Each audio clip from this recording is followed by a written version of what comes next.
Salvador Perez. And the Royals lead is 6-4. Isbell lines it into deep right field. Nootbaar turns, and it's gone. And the Royals have scored in 6 of the last 7 innings. Contreras hits it in the air, right center field. Isbell into the gap. He calls for it, makes the catch, and the Royals win. The Royals sweep the day-night doubleheader at Busch Stadium.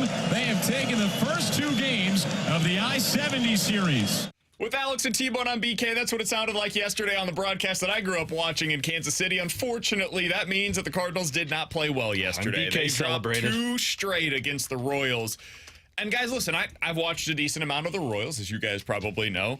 It's a decent team on the other side. This is not something where you went up against the White Sox, you went up against the Rockies. We've seen those series, right? Those suck. Those teams are bad, and they beat your butt. That wasn't the case yesterday. You went up against a really solid opponent, and they beat you. They flat out beat you. My concern, though, Alex, is how they beat you. Because the Cardinals' way of winning this season has been primarily, hey, we're going to focus a lot on getting to the late innings with a lead, and we're going to have this bullpen that shuts things down. The Cardinals are essentially playing 6-inning games right now. Once you get to the 7th, there's no more scoring. Good luck. You're done. We have won this game. You are going to go ahead and fade into the night quickly now. That wasn't the case yesterday. Yesterday, your bullpen is what got you beat. Andre Palante gave you a really solid start, given what you expected out of him. I still do not understand, and we'll get into this a little bit later, what they're doing with Gordon Graceffo, but whatever. He did his job yesterday for what they were asking out of him. Your bullpen lost those games for you. Your offense scored 9 runs, 4 and 5 in those 2 games. That should be enough for this team. It wasn't, and it's because the bullpen faded. There have been signs of slippage now for a couple of weeks with the bullpen. It has not come back to haunt them for the most part. Yesterday it did. You dropped 2 straight, both games of this doubleheader against Kansas City. Alex, how much of a warning sign is that to you as to what could come for the Cardinals if they don't get reinforcements in here for that bullpen? I mean, it's probably the one thing that it's the nuclear bomb button that you can press, because if you don't have the 3 that have been the reason that when you get to the 7th inning, you're thinking, cool, this team's done. If you don't have Kittredge, Romero, and then Ryan Helsley, then there's not much else you have to offer. Sure, Ryan Fernandez has been awesome, but I don't know if he gives you the same comfort level that has been what JoJo Romero and Andrew Kittredge is. And then beyond that, you've got some good pieces, but I don't think it's any pieces that you look at and you say, we're locking this game down in a 1-run game. Like, I'll give Cardinals the credit that they deserve. For the longest time since Mother's Day, if they keep it a 1 or 2 run game, I give them a shot to come back in that game, because that's what the 5th inning was last night. To where when they scored those 2 runs at the bottom of the 5th, and it was what, a 2-run game, a 1-run game, I'm thinking, all right, the Cardinals come back. And then you give up the run in the 6th, you give up the run in the 7th, and then it's like, nope, there's no more coming back from this one. Catch up baseball, catch up whatever sport you're playing is not easy to do. Both games felt the same. Absolutely. Yeah, both games felt that way. Cardinals get back into it, they give themselves a chance, and then boom, never got the shutdown inning right back. right after. Yeah, and that's where your bullpen has been so good for you, and that has been my concern all season long. The playoffs for the Cardinals started on Mother's Day, and the problem is you're not just playing the playoffs for 3 weeks, you're playing the playoffs for like 4 months. And when you're doing that, guys wear and tear. Kittredge wears down. Romero wears down. Helsley hasn't yet, and you hope that sustains. But if you lose 2 of those guys, like you have in terms of Romero and Kittredge, there's no coming back from that. Now, I do think it's worth noting, here are some ERAs for your bullpen over this month, right? So in the month of July, since July 1st. So this is 10 days race, basically, of baseball. Ryan Helsley, 0. JoJo Romero, 0. John King, 0. Ryan Fernandez, 1.7. Roycroft, 3.6. Kittredge, 3.8. Giovanni Gallegos, 4.1. And then there's one outlier. It's Matthew Liberatore. He has a 7 ERA so far this month. So your bullpen yesterday was really the first signs of this. There have been some like weird moments where JoJo no longer has any swing and miss stuff, and Andrew Kittredge is getting hit harder, more consistently than he did previously. But his strikeout rate is back up. He has boosted that strikeout rate again after having a significant period of time where he wasn't striking out anybody. Ryan Fernandez is finding ways out of it other than yesterday. Yesterday was weird for him. So it's really, again, just one day where this all crapped out on you. They've been good for the vast majority of this season. I think the fear for a lot of Cardinals fans is, man, you are putting so much workload on this bullpen. Are they going to wear down? And when they wear down, is it too late? Is it too late to bring in those reinforcements where you were leaning on this and it was a big part of the construction, the formula for this team to win, and then you build around that and you're like, okay, we've got the bullpen. We need another starter, maybe another bat. But once we have that, man, look at how good this team is. Is this all built on a house of cards of, okay, you're building this, it wears down, you get to August 1st, bullpen isn't what it was, and now you've constructed a roster around something that was supposed to fortify everything with your bullpen, and it's no longer working. I think that's the fear for a lot of Cardinals fans about this team. Yeah, and I see a little of that, of where, especially Kittredge, who could be wearing down, coming off of an injury, had only thrown, 13 innings in the last 2 years. The problem now is that those guys, that seventh, or really that eighth inning role, is starting to become split heavy with Kittredge and JoJo Romero. Kittredge really struggles against left-handers, couldn't even get the 9-hole hitter out last night in that game. And JoJo Romero is starting to get very heavy against righties. One thing that is something to keep an eye on, I mean, you mentioned their ERAs, and you mentioned how Kittredge is starting to get some of his swing and miss back. In the last month, from June 10th to July 10th. Do you know where the Cardinals rank in terms of strikeout percentage from their bullpen? Oh, it can't be good. They are 29th in baseball in strikeout percentage. And that is something that they wanted, was swing and miss stuff out of their bullpen, and they were not that low. And they're not that low as a whole so far this season. Not striking anybody out right now. It's a little weird. Now, maybe it's just one of those where it's like a weird 1 month, one off, but I think it is something to keep an eye on, because what do you need when you go to your bullpen? You need swing and miss stuff. And I think they've got that. They've got to figure out what's going on with JoJo. Like, his fastball's not good. He's got no whiffs on that anymore. But that is one thing that is worth keeping an eye on, because if the swing and miss stuff doesn't come back by the time you get to the deadline, you are going to have to add somebody to that. And I think you have to add somebody no matter what, just to add that reinforcement. And I think they've got to solidify the seventh inning role. I think you could have Kittredge and JoJo be kind of that right-left mix and match in that 6/7th inning role guy. Fernandez is clearly the 8th. Helsley's the 9th. They're missing that one arm that slots in between there, about that 7th inning role. I think you could argue they need to. They might need to. The more the merrier. And the reason why I say that is because, like, you could probably replace John King with somebody that gets more strikeouts. I like John King, but you can option him up and down. So there's no reason, like, you can play the asset game with him, where you're having him go down to AAA, and if somebody gets hurt, somebody will get hurt eventually, he comes right back up, he's ready to help you. You want a lefty in that spot, and then a righty that improves from Gio, essentially. Gio was actually the one guy that performed pretty well yesterday, but other than that, I just don't know if there's a future here with Giovanni Gallegos. I think that is the spot in the bullpen right now that I look to and I say, you could easily upgrade from there and maintain that spot that you have that is the Memphis shuttle. Yeah. And you kind of make things work that way. So Gio's spot would then be a guy that fits into that 8th inning mix. You have somebody that comes in for John King. He has not been good with inherited runners this season. It's something that does not apply to his ERA, so the ERA doesn't get affected by it, but he's allowing runs, and that's ultimately his job, is to make sure that those runs don't come in. Those would be the two spots that I'd be looking at. It's a lot. I don't think you need like a high leverage reliever times 2. One high leverage reliever, and then like a Chris Stratton. That kind of a move where you bring a guy in, you're like, hey, if we tweak these things, if we fiddle these knobs, it'll work out for us, and it's not going to cost us a whole lot to bring him in. It could be somebody that they get with a starting pitcher, honestly. That's something they've done in the past where I think it was the Quintana deal. They got Stratton in that deal. And Quintana. Something similar to that makes a lot of sense for the Cardinals. So that's where we're at with the Cardinals bullpen. How'd you guys feel watching the approach to the doubleheader yesterday? Did you enjoy that? You liked that? One time around, Gordon Graceffo. He did his job.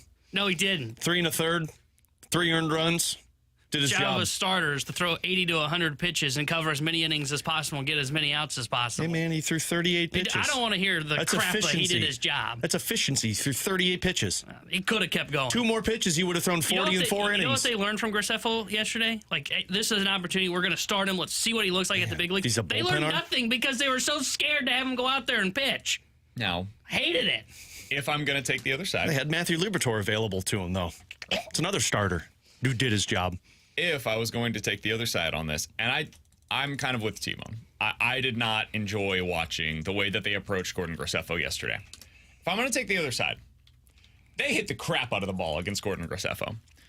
109, 105, 103, 102, 97, 95, 93. Those are the top exit velos against Gordon Graceffo yesterday. They hit it really hard, and they hit it consistently. And when you see something like that as a manager, I also would probably be like, man, how's this going to look the second time they see this guy going through? and his velocity started dropping by the time that they had pulled him from that game.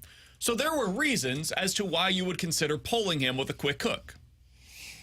That being said, those weren't the reasons why they pulled him.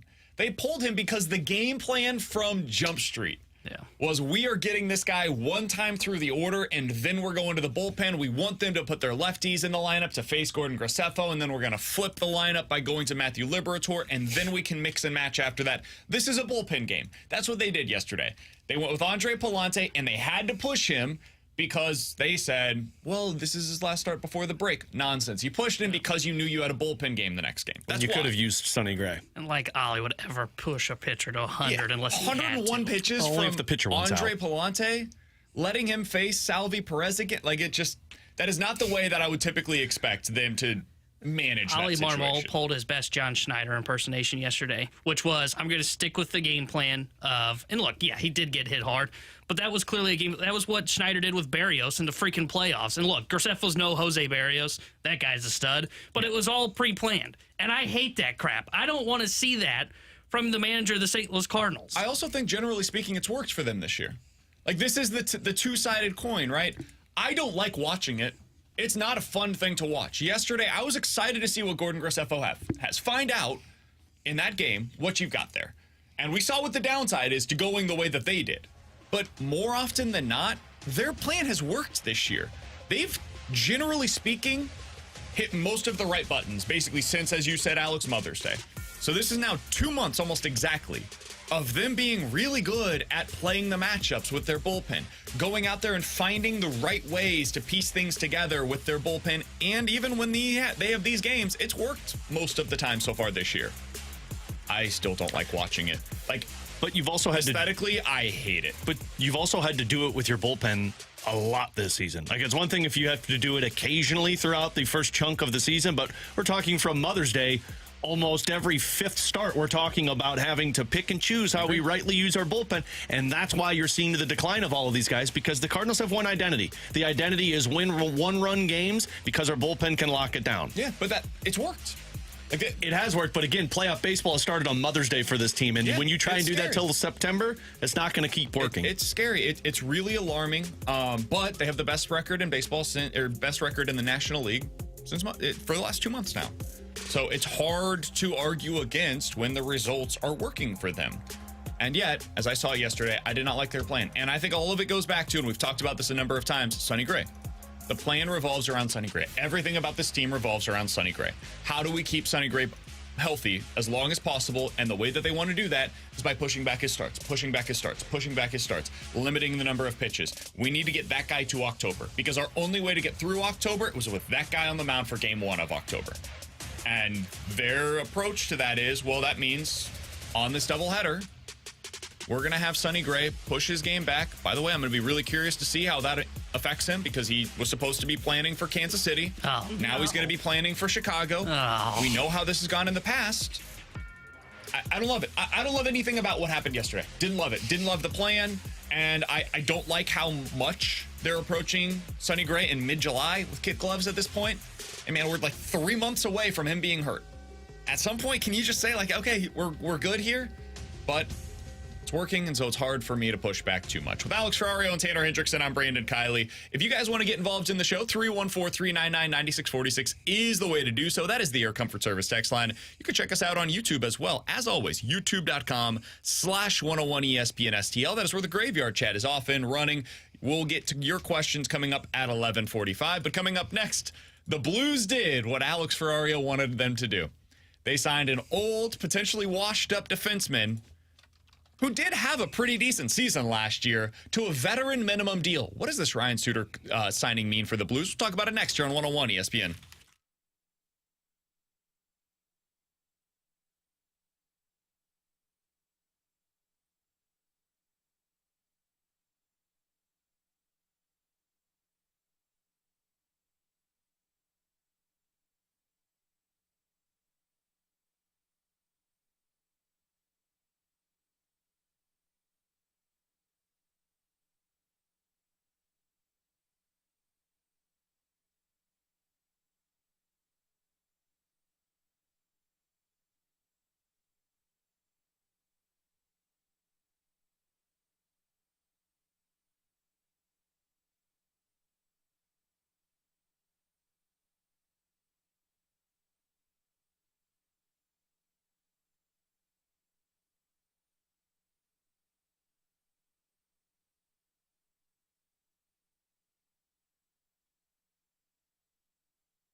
zero interest in Ryan Suter. Forget it. Not happening. Go somewhere else. I wouldn't even entertain it. I wouldn't even consider him at the league minimum. You're not a guy that I feel can help you. With Alex and T-Bone on BK, that was Craig Button on with us, 3 weeks ago now, talking about Ryan Suter and what his current role is in the NHL. Said, I wouldn't even offer him the minimum. Well, Doug Armstrong would, and he did. And yesterday, Ryan Suter accepted that deal to play here in St. Louis. I would assume at this point most of you guys are familiar with his game. He's 39 years old. He's been in the Central Division the entirety of his career. He has now played for Nashville, Minnesota, Dallas, and St. Louis here in this specific division. One more. He is one of two players in NHL history that has been bought out multiple times. He was bought out by Minnesota, and now he has been bought out by Dallas. Now he's a St. Louis Blue. Alex, last year he was basically a second-pair defenseman for Dallas and was decent. Like, he's solid defensively, doesn't add a whole lot offensively, hasn't now for the last few years of his NHL career, but he played 19 minutes a night for a really good Dallas team. And every single game. There's still some meat left on this bone. Like, he can still play. I don't know what level, but he can still play to some degree. And yet, I don't know that a lot of people are excited about this move. He's a left-handed defenseman. He has a little bit of size. He certainly has a little bit of physicality. He plays with a certain tenacity, I think I would go ahead and say. Yeah, he provides something that nobody else on this roster has. He plays up to the whistle and then through the whistle. Let's put it that way. Yes. Alex, what does this move mean for the Blues, though? I mean, you now have like 37 defensemen on this roster. I'll take my victory lap because I said at the time when he was bought out that this one makes sense for the Blues. And I got a lot of pushback because he's not a great guy, which we can discuss that in just a bit. But the reason I said it makes sense is Doug Armstrong made the comment of kind of being in there. Or no, it was Curbs when he was with us, that the Blues are kind of in the same spot that they were when they brought in Jason Arnott and Jamie Langenbrunner and had a lot of veteran guys to play because you had some young players and you wanted them to be around some guys that have been around the league for a long time. And Ryan Suter, although he is old, he still plays like somewhat of a top four defenseman. Like, he's not offensively gifted, but defensively, he's good in his own zone. He's slow, but he's big, and he defends the net well. And then the first thing I thought of once his name became available was Nashville did this with Luke Schenn. Nashville brought in Luke Schenn because they're like, hey, we need a veteran presence that we can just put down there on the third pair and that we know we can use them. I don't know how they're going to deploy Ryan Suter, but Ryan Suter provides some consistency. He plays an 82-game schedule for the last 3 seasons.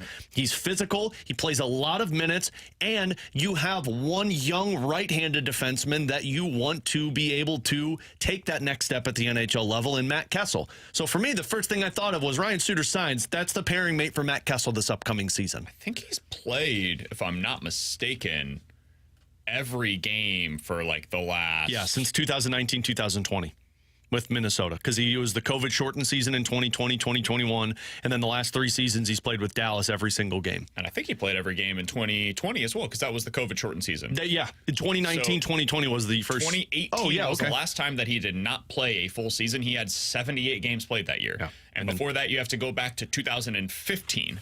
Yeah. And that was... Yeah, that was a full season. So basically, since 2015, he has missed fewer than 10 games. And I mean, he's pretty damn good. He's a responsible defensive player. Like, yeah, he's going to probably make some mistakes, but he's big. He defends the area well, and he kills plays that come over the blue line, which is something that the Blues were desperate for. I mean, we talked with Button, the same guy, last offseason, and said this team is not scary to play against. I don't know if Ryan Suter makes them any scarier to play against, but at least he's going to make somebody pay to go to the front of the net. So I also don't, and this is where maybe we'll disagree, I don't think he's coming here to be a third-pair defenseman. I don't think he's coming here to play 12 minutes a night. I'd be pretty surprised by that. His entire history is 20-plus minutes until last year where he was at 19 minutes a night for a potential Stanley Cup contender in Dallas. I don't think suddenly you see that almost cut in half to come to play for a team that's not expected to contend in 2024. My anticipation is Ryan Suter's coming in here to be a top 4 defenseman on the left side for the St. Louis Blues, along with Torrey Krug. I think that's your top 4 right now on the left side. Or excuse me, not Torrey Krug. I think on the left side, it's Nick Leddy and Ryan Suter. I think that's who you're going to see in the top 4. And so for me, this tells me something about what's going on with Torrey Krug. I'm just reading the tea leaves here. I'm following the breadcrumbs. Like, I'm doing the same thing you guys are out in the listening audience right now. I don't know what their plan is with him. But I know you can place a player on waivers. And I know you can at least threaten to place a player on waivers. And that could make them more likely to accept a trade. If I'm Torrey Krug, today is the first time that I think the Blues might actually do it. It's the first time. Prior to today, I feel like it has been an empty threat by the St. Louis Blues towards Torrey Krug. Today, I no longer feel that way. They have my replacement internally. They have my replacement on the power play with Scott Perunovich. He could be a third-pair defenseman on the left side, and he can have my role on the power play. They have my replacement in the top four with Suter now on a one-year veteran minimum deal with performance bonuses that can take him up to $3 million. He can be a top four defenseman. They don't need me anymore. There's no reason at this point why the Blues can't send me through waivers. They also don't have any issues with their cap. Like, their cash is in a pretty good spot because of the money that they got off the books with the Kevin Hayes deal. The Blues, for every reason possible, could send Torrey Krug through waivers. And if you're him or his representative, it is now a real and present threat to you. And so for me, my read on this is something's coming. I don't know if it's with Krug. I don't know if it's with Tyler Tucker. But they signed multiple now left side defensemen. They don't do that for no reason. Something appears to be coming with their defensemen. I don't think it's Colton Parayko. I don't think it's Nick Leddy. I don't think it's Justin Falk. There's only so many players that are left. Yeah, I had the exact same thought as you. There's another move that is coming because you have 6 left-handed defensemen right now, and you're not going to have... I mean, Tyler Tucker, this one told me that they believe Tyler Tucker is not ready to be an everyday NHL defenseman. He's a 7th defenseman, probably. That's why you bring in Ryan Suter. But beyond that, you're not going to have Scott Perunovich and or Torrey Krug sitting in the press box for Ryan Suter and Pierre-Olivier Joseph. And if he's going to make this team, it sure seemed like Doug was pretty excited about him as well. There's another move coming. And I don't disagree with you in the top 4. What I disagree with is I don't think he's matched with Justin Falk. I think you bring this guy in to work with Matt Kessel one-on-one. And I think if they use Matt Kessel a lot more, you're going to see ice time there. But this does tell me that one of Torrey Krug or Scott Perunovich is going to not be playing for the Blues this season. Whether that means you're in the minors because they put you through waivers, whether that means they're trading them for another left-handed defenseman. I can't see a scenario where they put... if they were going to do that with Perunovich, just... Don't tender. Don't need to even give him a contract. Yeah, there's no reason to even unless there was no trade out there and you put him through waivers and you're like, just put him in the minors and he can play in the AHL for you and then we'll see what happens. Even then, like, why even go through this whole song? I guess you hope that he figures it out again at some point. I don't think it's possible, but if you can't move Torrey Krug, I don't think they're going to have 9 defensemen on this roster. So, and Pierre-Olivier Joseph doesn't seem to be signed to be playing in the American Hockey League. So it does seemingly tell me that they're going to try and find some type of partner for Torrey Krug. And the threat is there now. The threat is there of, look, Torrey, you can say you want to stay in St. Louis as much as you want, but the playing time is not going to be there for you. So it's either the AHL or it's on another team. So let's come up with some type of deal to get this work. All right, last thing on this. With Suter, there's other stuff, right? Nothing off ice that I'm aware of, at least, in terms of, like, being a bad person away from the ice. But listen, man, he's been bought out twice. And he's been bought out this time by a really good team on... I don't think... His contract wasn't prohibitive. No. What was it? A few $1 million? Yeah. Like $3.6 million cap hit, I think, is what he was. They didn't really have to do it if they didn't want to. And they're a good team. He played 19 minutes a night for a good team last year. There was no need for them to do this. And they did it anyways. He's one of 2 guys to ever be bought out multiple times. And that has to say something. There are a lot of not-so-secret rumblings about what he's like in the locker room. He apparently was a bit of a problem early on in his time with Nashville. Now, that was also almost 20 years ago. Guys can change. There were some rumblings as to why they decided to buy him out in Minnesota.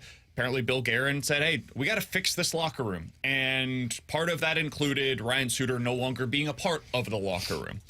So all of that is kind of the backdrop to the question that I'm about to ask. How much emphasis do you think we should place on that, Alex? Because this is a team that they wanted to make things better inside of the locker room. And last year, despite all of the issues that they had on the ice, for the most part in the locker room, it seemed like things had gotten a little better. Is this a step in the wrong direction in that regard, in your opinion? I mean, I wish I had a better answer for it. I don't know. I've been texting with a lot of different people that have covered Ryan Suter, and Matt DeFranks is going to join us in the 12 o'clock hour who covered him in Dallas.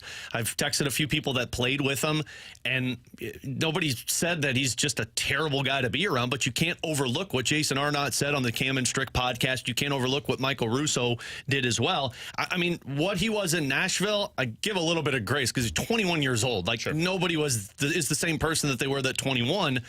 With Minnesota, yes, Michael Russo, who's one of the best in terms of reporting, covers the fact that there were problems in the locker room. But you also look at the state of the Minnesota Wild when Bill Guerin made those moves. You had two guys that were underperforming that were making $10+ million each AAV. And if you're bad in the locker room on top of making $10 million, you need a fresh start. And that's what they did. And Dallas, I do feel like it's somewhat roster's construction with Dallas because Thomas Harley's going to get like $6 million on this RFA contract that he's in right now, and they only got like 7. So I can't look past everything that's been talked about with who Ryan Suter is and the problems that he's provided in the locker room. And if you just brought in another guy after paying a second-round pick to get rid of one, and Kevin Hayes, then that's just a terrible front office move because you can't bring in guys like this.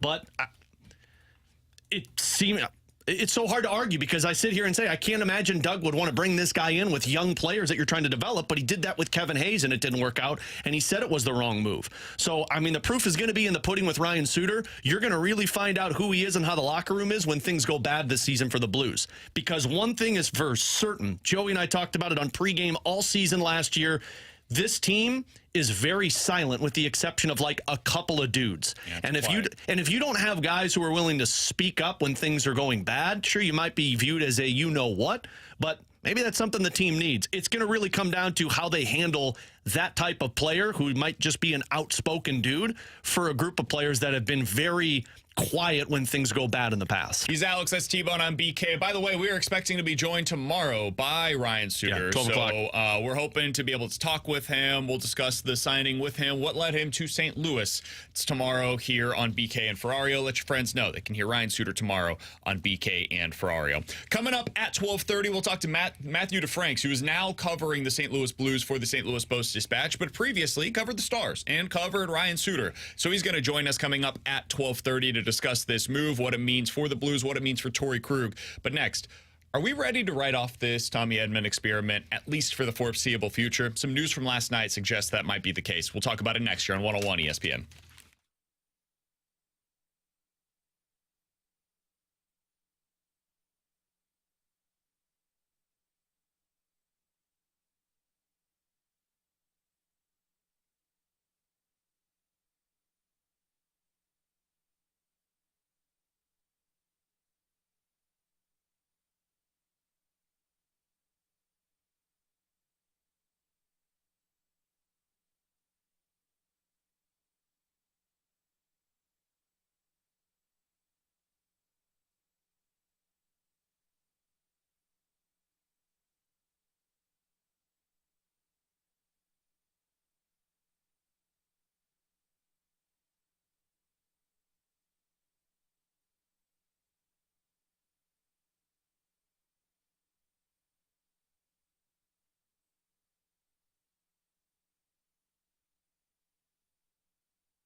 Alex, you got about a month and a half left to be able to enter the Circa Millions or Circa Survivor out in Las Vegas. Plan a weekend around it. Go out to the Circa Hotel out in Las Vegas. It's the best and biggest sports book in Las Vegas. And while you're there, you can enter yourself into Circa Millions or Circa Survivor. Hell, maybe you want to do both. For Circa Millions, it's $1,000 per entry. You can have 5 entries per person. You pick any 5 teams against the spread each and every week. The winner is going to take home $1 million. And there's quarterly and season-long prizes as well, so plenty of that. You got all kinds of money, $6 million in guaranteed prizes for the Circa Millions this year. My personal favorite, though, is the Circa Survivor Pool. $10 million guaranteed to the winners, $1,000 per entry, maximum of 10 entries per person. And Alex, it's your typical Survivor Pool. You're going in each and every week, and you're picking the team that you expect to win that week. And whoever is the last man standing, you're getting $10 million. That's how you put some spice into this football season. So make sure you check out that before the opportunity is gone. Also, make sure you download the app, put those bets in, and enjoy Circa Sports Illinois. If you or someone you know may have a problem with gambling, call 1-800-GAMBLER or text ILGAMB to 833-234.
Terry Hendricks Near Day Sports Center update driven by Johnny Londoff Chevrolet and Johnny Londoff Autoplex. Yesterday, the Cardinals lost both games of their doubleheader against the Kansas City Royals. They are off today before tomorrow they start their final series before the All-Star break as they start a 4-game set with the Chicago Cubs. Tomorrow night, 7:15 will be first pitch, and Sonny Gray will be on the mound for the St. Louis Cardinals. And the Blues yesterday announced that they had signed defenseman Ryan Suter to a 1-year deal with performance bonuses. The Sports Update driven by Johnny Londoff Chevrolet and Johnny Londoff Autoplex. See them at londoff.com. Chevy, together we drive.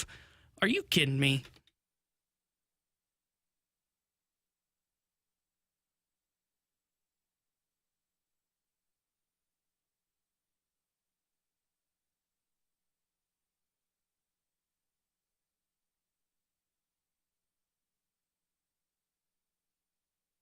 Tommy Edman got one rehab start in before the soreness set in. Tommy Edman, according to Rob Raines, was a late scratch from the Springfield lineup yesterday, which was supposed to be the second game of his rehab assignment. The reason at that point was not yet known.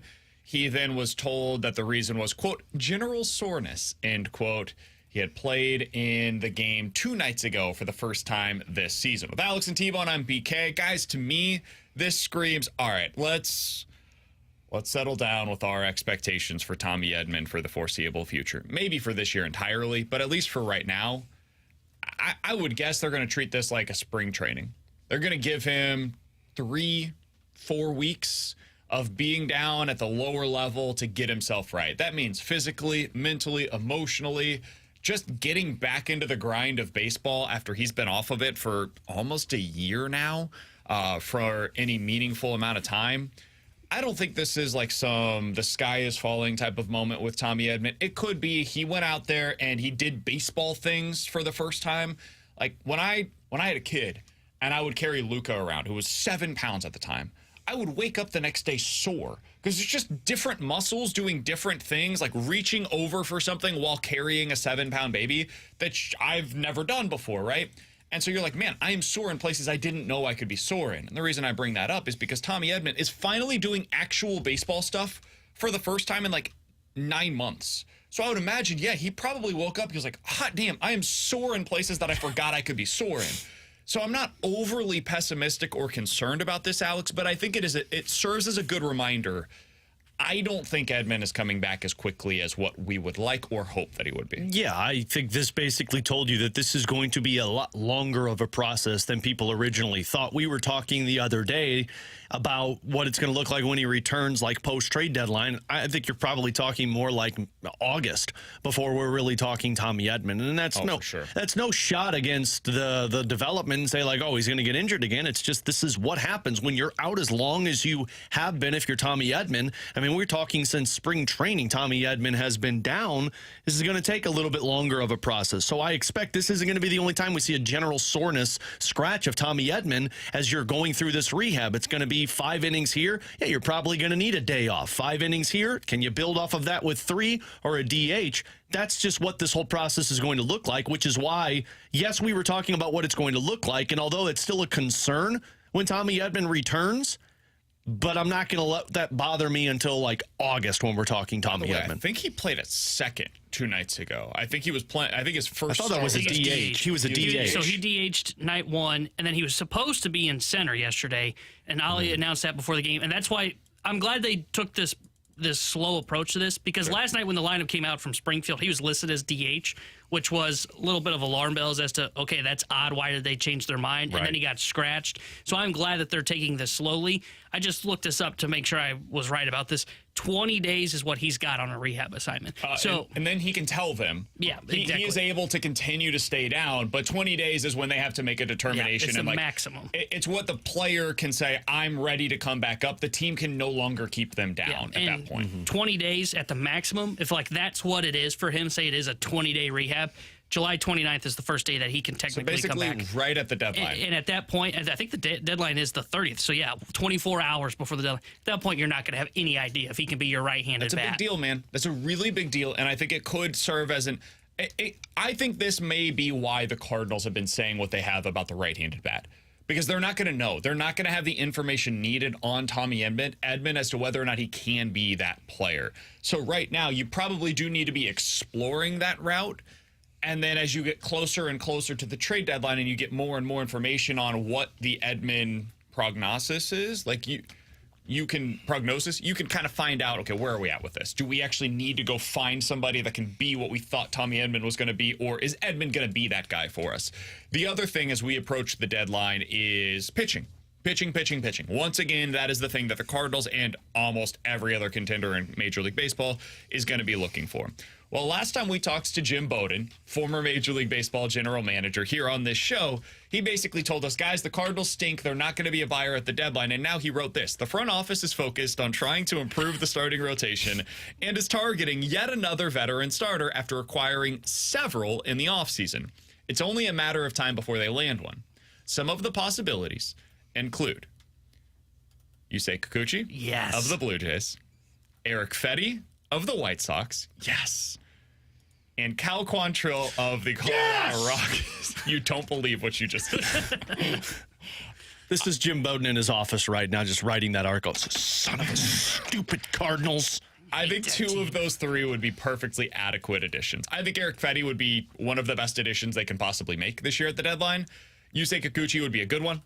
Wouldn't get me overly excited, but he'd be a good addition. And Cal Quantrill would be a failure. He's 27. What? When he was 27 2 years ago, the dude had a 3.3 ERA. Yeah. You don't want that on your team? Oh, you, sir, who says you can't have Miles Michaelis starting a game for you in the playoffs. I love me a good ERA. Who this season in 103 innings, has 78 strikeouts. Last year in 100 innings had 58 strikeouts. Nah, man, I'm 6.9 per 9 innings is better than Miles Michaelis. Am I right? It is true. Yeah. Technically, yes. And probably only the most technical sense of it. Isn't he like 6.2 or something? And probably better than Lance Lynn, too. No, Lance Lynn has a real strikeout rate. Now, he has a lot of he's got a real, Also got a real home run rate, too. problems. Yeah, he's got a lot of other issues, strikeout rate. What would you rather have, 8.6 strikeout rate or that 9 runs you're giving up every 2 innings? I said the Cardinals need to add 2 stars. They're going to add Quantrill and Tyler Anderson and go, look at this rotation. No, they're going to add Quantrill and say Steven Matz is back from injury. Dude, Cal Quantrill could be had in the offseason for literally nothing. I think he got like a $2 million deal. Well, it was Colorado, so you got to give him something. $6 million, and he got... didn't he get DFA'd? Yeah. Wasn't he a DFA guy? Yeah, he was... I think it was Cleveland was going to non-tender him in Colorado. I was like, oh, wait, we'll give you a bag of baseballs for him. Someone brought up a good point. They're going to get Kevin Pillar, too. Yes. Kevin Pillar seems like such a good guy, man. I've seen a few interviews with him recently because he just got to 10 years of service. That clubhouse is full of good guys. I don't think we need any more. The reason I bring that up is because the Cardinals are totally going to fall for it. I think the clubhouse needs a little Tommy Pham in it. I want Mark Canna. I actually like Kevin Pillar is the thing.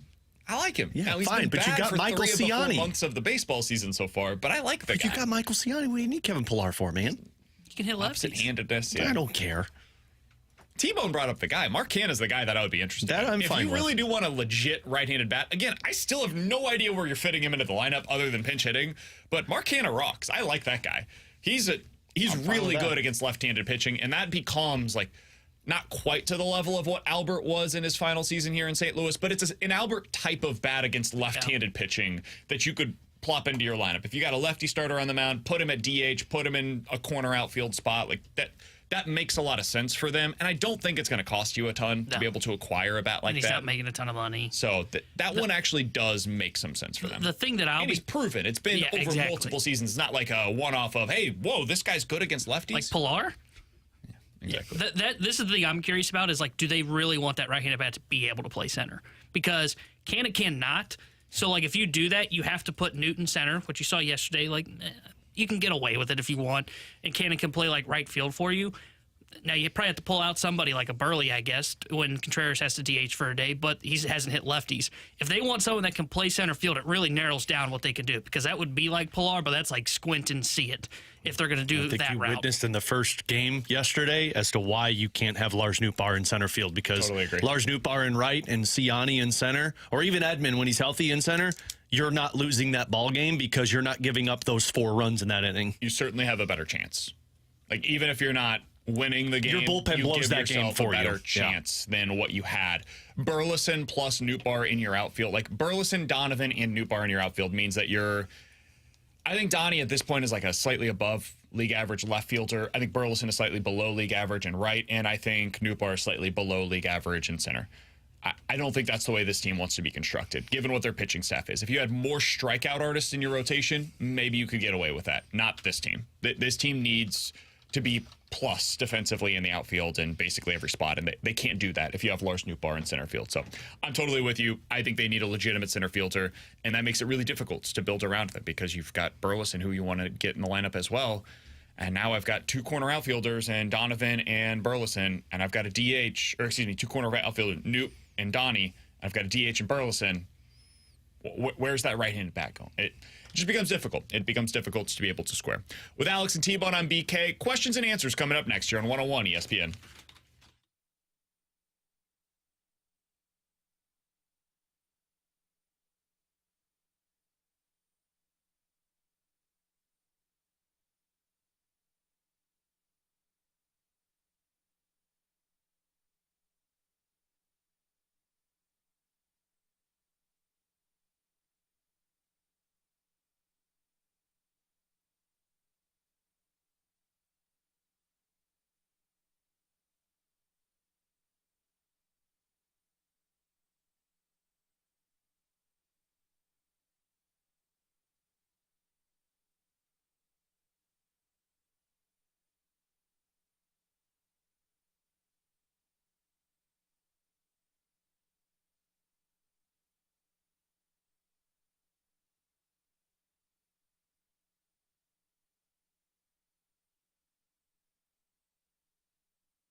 All right, 314-399-9646 is the Air Comfort Service text line for questions and answers. You guys get your questions in. We will answer them here on BK and Ferrario. Matthew DeFranks is going to answer our questions about Ryan Suter and what he's going to add to the St. Louis Blues. He covered him in Dallas. He's now covering the team. Matthew DeFranks is here in St. Louis. He joins us coming up at 12:30. Ryan Suter will join us tomorrow at noon. All right, this one comes from the 314. We talked about this a little bit yesterday, guys, but want to answer it again. From the 314, what are your thoughts on Max Scherzer potentially coming back to St. Louis? Look, I think the name is sexy, which is why everyone's like, oh, you got to go get Max Scherzer. But it's not the same guy. I mean, he's 40 years old. He just was on foul territory talking about how the nerve in his thumb is starting to feel better. I'm like, whoa, okay, starting to feel better in a thumb nerve. But, I mean, look, if you acquire him, I'm not going to be angry about it, but I think it's very important to put context with it. Like, if you acquire that guy, you're going off of all hope that he's healthy for you for a playoff run. And if he's not, you're going to be the same team you are right now, maybe worse. Yeah, he would be your number 2. Like, there's no question about it. He's better than Kyle Gibson, Lance Lynn, and Andre Palante at this point in his career still. My fear is that you acquire him and he's not healthy by October because his body is clearly starting to fail him with the thumb nerve, and he had a back issue to start the year. Like, his body is slowly, I'm not even sure slowly anymore, is deteriorating on him. I'm afraid if you acquire him, he's not going to be available for you by the time you get to October. Yeah. My fear is just the injuries. I don't think there's enough certainty there for a team that needs a lot of certainty with that number 2 starter. Because Alex is right. If he's healthy, he's your number 1. Yeah, I was going to say, he's starting game 1. He would be the guy that you probably turn to in a game 1. I just have so little confidence that he's going to be healthy. And he hasn't been healthy in the postseason in like 4 years. Well, and that's just it. It's not that he's healthy in the postseason. It's getting to the postseason with him because, I mean, you still have like 2 months to go, and you're going to be relying on him significantly if you trade for him. 314-399-9646 is the Air Comfort Service text line from the 573. Guys, does Burleson's bat make Gorman expendable with the others on the team that can now play second base? No, to me, absolutely not. I think they profile as different hitters. I think Burleson is a guy that it's like a 20 to 25 home run hitter, and he's going to hit for average. He's a pure contact guy, doesn't strike out a lot. Gorman is a dude, I'm going to hit this thing a mile, and I could potentially hit 40 home runs this season. I know right now, like you look at the overall numbers, Burleson has 15 home runs, Gorman has 17. They look similar right now. I don't believe that will be the case by the end of the year. We know what Gorman is. He's just gone through that downward trajectory. I expect the up. The roller coaster ride of emotions with Gorman is about to head in the other direction, and when it does, he'll hit 10 in a 3-week span. And suddenly he's going to have 27 on the year, and Burleson at that point will have like 17. So that's, to me, no, I don't think he makes him expendable. I think Burleson makes Nootbaar expendable, which is why I brought that up yesterday. And I know you don't feel like you need to trade that. You need to keep as many weapons as possible. But if you need a trade asset in the offseason, I think that's Burleson makes Nootbaar expendable. Offseason is a different discussion, by the way. Yeah. I'm willing to talk about Nootbaar as a trade asset in the offseason for like a real change in this rotation. I think a lot of that relies too on the development of Jordan Walker. You can't trade Nootbaar until you know what you got in Walker. Yeah, I think Burley, to me, there's no comp for him on the team.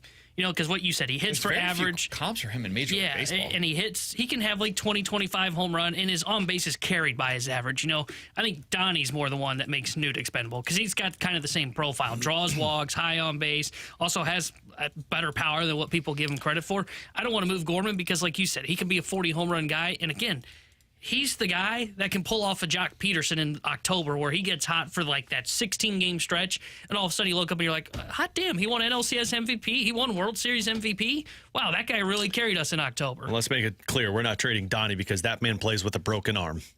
Yeah. So and has great flow. Great flow. And majestic. As I said in the offseason, that dude is everything the Cardinals want to be. Yeah. He's a gamer. He plays everywhere. He's a leader. He's clearly taken over at least a portion of the leadership within that clubhouse, and he's just a really good baseball player.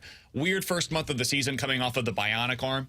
stuff that he had to do at the end of last year, and ever since then he's been just kept the Brendan Donovan again. He's awesome, man. That guy rocks. You're building around him. That's one of the pillars of this organization right now. With Alex and T-Bone, I'm BK. 314-399-9646 is the Air Comfort Service text line to get involved in the show. The YouTube chat is available for you as well. YouTube.com/101ESPN STL, and that is where you can get your thoughts in on our next text on our next topic. I would imagine there will be a few. Greg Amsinger said earlier today that he believes the Cardinals have failed Jordan Walker, and that is why he's not having the success that he should be having right now. Do we agree with that assessment? We'll talk about it next here on 101 ESPN.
With Alex and T-Bone on BK. So earlier today, I was listening to the morning show, and Greg Amsinger is instant offense. He'll say things, he's shooting from the hip, and sometimes he says stuff that either I agree with or disagree with, but it's interesting, and it makes me think. And earlier today, he had one of those things that he said, and it was a good question that the morning show asked. How does Major League Baseball view Jordan Walker right now? Here's Greg Amsinger on the opening drive. I'm going to be honest with you. The name Jordan Walker is extremely polarizing at MLB Network. Our analysts, our former players, are adamant that the Cardinals screwed him up, messed him up. They can't stand the way the Jordan Walker saga has played out. all the way back to when he was sent down because they wanted to launch the ball in the air more. Our baseball purists, the guys that broke into the league in the 80s and played long careers successfully hitting baseballs, they hated that approach. Finally, you have this large athlete who is a hit-for-average guy.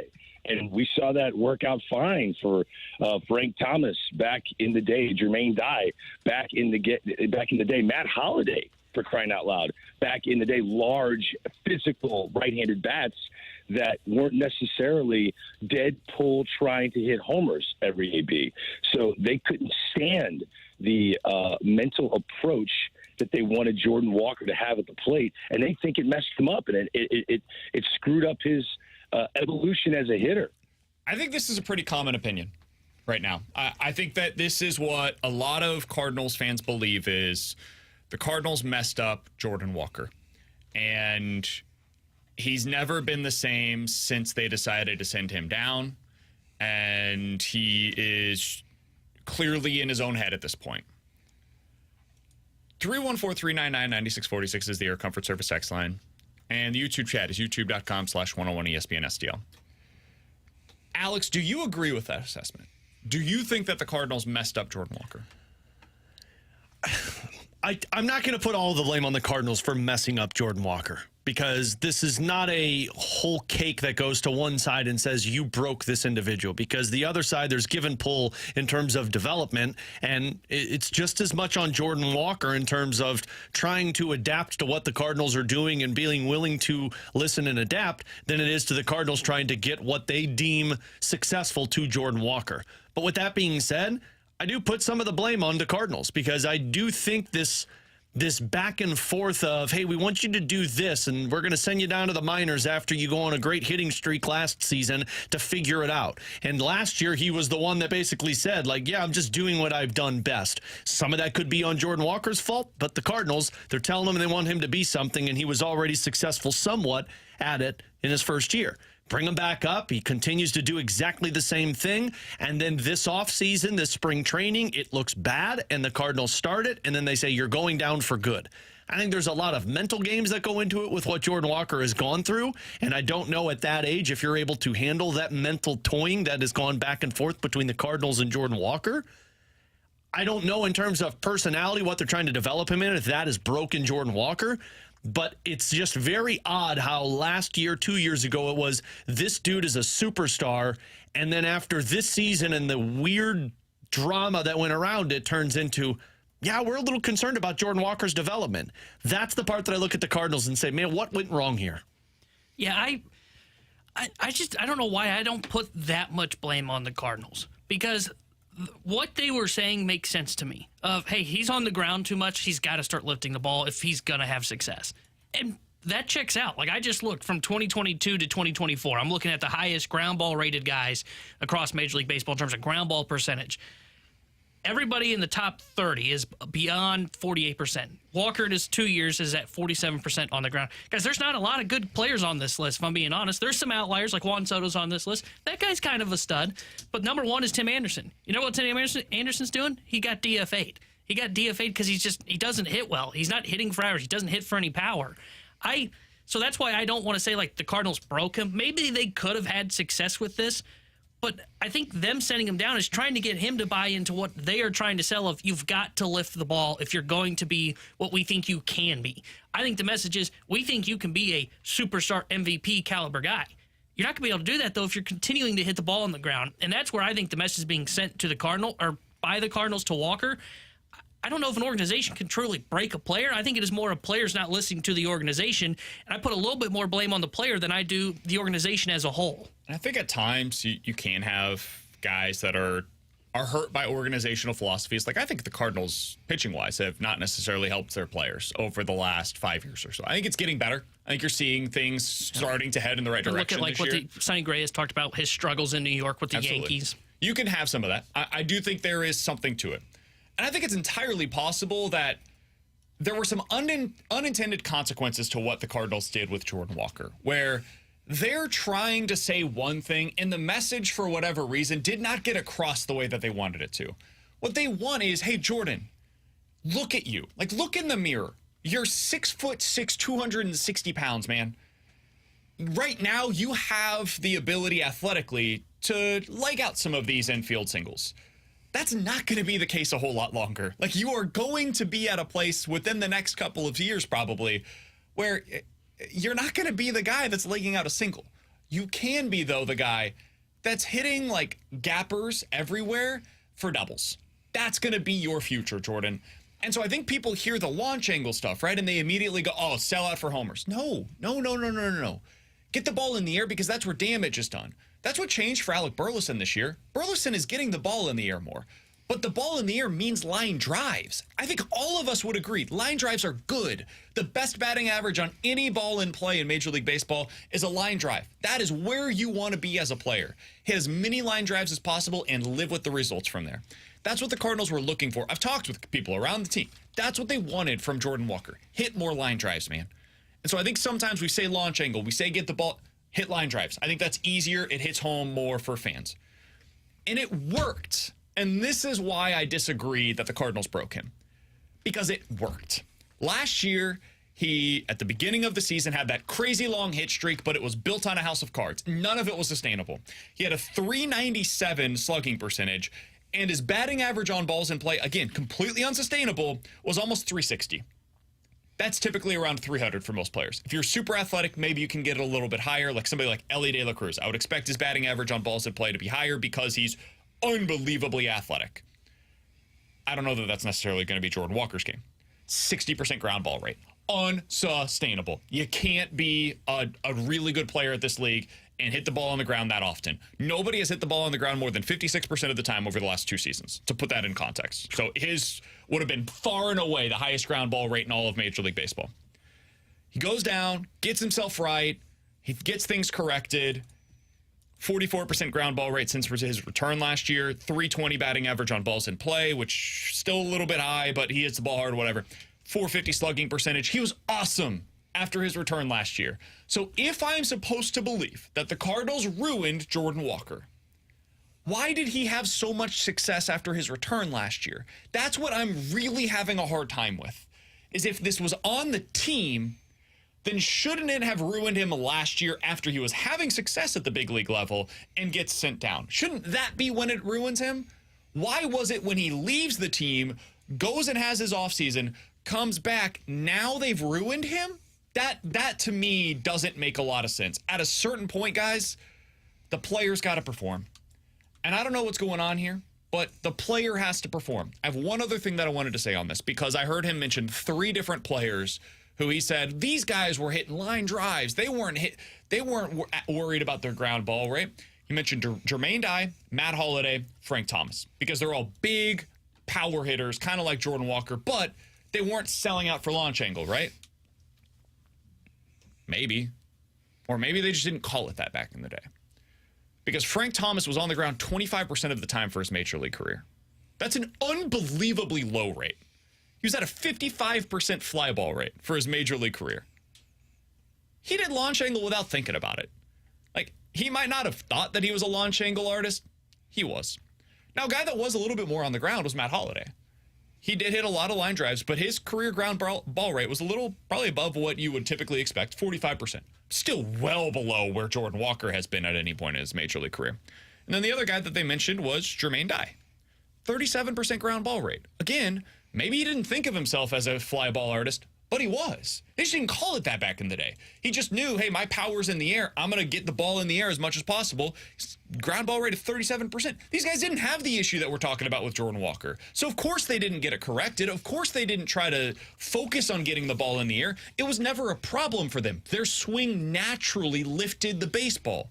Walker's hasn't so far. And so they're trying to find a way for them to get to that power, and it requires him getting to where Frank Thomas and Jermaine Dye and Matt Holliday were. And if that means he's closer to Holliday than Jermaine Dye or Frank Thomas, man, great. That's fine. But he cannot be where he was last year. He cannot be where he was this year, where he's on the ground at least 50% of the time. That's not sustainable. It's something the Cardinals had to correct. It's something he now needs to correct, and it's on Jordan Walker to do that while he's down in the minor leagues. It is, and that's why I said, like, this is not all on one side. The blame game is not you point at one side and say it's their fault. This is just as much on Jordan Walker as it is on the Cardinals. You've got to be willing to adapt to what the team that is trying to get you to the major league is asking you to do. And if you don't like that, well, then you're going to be stuck in the minor leagues until you do what the team is forcing you to do. It feels like you've got two stubborn sides that are basically saying, we need this from you if you want to get to the majors. Well, I'm not doing this because I play this way. This is what got me drafted. And you're just going to keep standing in that old sense. The part that it just feels like things are just really off right now is it just feels like it's a punishment to Jordan Walker, to where it's like, hey, you're not adapting to what we're telling you, so just stay in the minors until you figure it out. He's not performing. I 100% agree, but he's not performing. Now it's on him. And the Cardinals are saying, well, that's it. At some point, don't you have to find somebody else who can maybe break through with Jordan Walker? No, it's on you, dude. Well, then this is part of the question of ruining Jordan Walker. Then if you're going to keep him in one spot and say you've got to do, what are the alternatives? This is what every Major League Baseball player has to go through. It would make no sense to call him up. I'm not saying call him up, but don't you think you need to bring somebody else in who might be able to work with him? Like, what do you do? Like they fixed him at. Well, they would tell you they fixed him at AAA last year. I mean, his numbers weren't that much better compared to where he is at right now. But like, isn't that the same guy? It's the same manager. Yeah. I assume it's the same hitting coach down in Memphis. I don't know that. I think it's a Walker the same thing. Guys. It's on Walker to figure out what's wrong with his swing. And for him to, whether it be adapt to the coaching staff or to adapt something that he did in his offseason with his swing to get this fixed and start lifting the baseball. And again, not hitting home runs, but being that doubles guy. Like, when I think of a doubles machine, I think of what Carpenter was when he was here in St. Louis. Carpenter hit like 20, 25 homers, but man, that guy could hit for like 40 doubles. If Walker could be a 20 homer, 40 double guy, that's a win for the Cardinals. Absolutely. That's a huge win for the St. Louis Cardinals because that's what could be a star in St. Louis. By the way, a lot of people, I mean, justifiably saying, BK, you can't pull their career ground ball numbers and say that that is similar to what Jordan Walker has been in the first couple of years of his career. Totally fair. The reason why I did that is because their ground ball rates were consistent over the course of their careers. Frank Thomas, his first season in the big leagues, 22% ground ball rate, finished actually higher than that at 25% for his major league career. So he had zero issues getting the ball in the air. In fact, it was something that he clearly had a big emphasis on. Matt Holliday, year one, 49% ground ball rate, which is basically where Jordan Walker was this year, and then it immediately dropped. Got down to 45%, and that's where he was for essentially the rest of his career. Jermaine Dye, first year in the big leagues, 39% ground ball rate, and was right around there, 35 to 39% the rest of his major league career. So it was just never a problem for them. They never had an issue with getting the ball in the air. That's why I mentioned them, and they were the ones that Greg Amsinger brought up specifically. It's apples and oranges. The one comparison that is somewhat similar is Matt Holliday. But Holliday's quote-unquote ground ball problem was nothing compared to what we've seen so far from Jordan Walker. He has to hit more line drives. Not going to say any more. I'm done saying Walker needs to hit the ball in the air. Jordan Walker needs to hit more line drives. That's what he needs to do. And if he does that, he's going to start seeing more success. And when he starts seeing more success at the AAA level, they'll call him up and he'll become a franchise player that they expect him to. By the way, I'm not out on Jordan Walker at all. I still think Jordan Walker can be a really good Major League Baseball player. It's just been a super weird season. It's also been a really weird season for Corbin Carroll, and I'm not out on Corbin Carroll right now. Coming up next, believe it or not, here on 101 ESPN.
Oh, sing it, boys.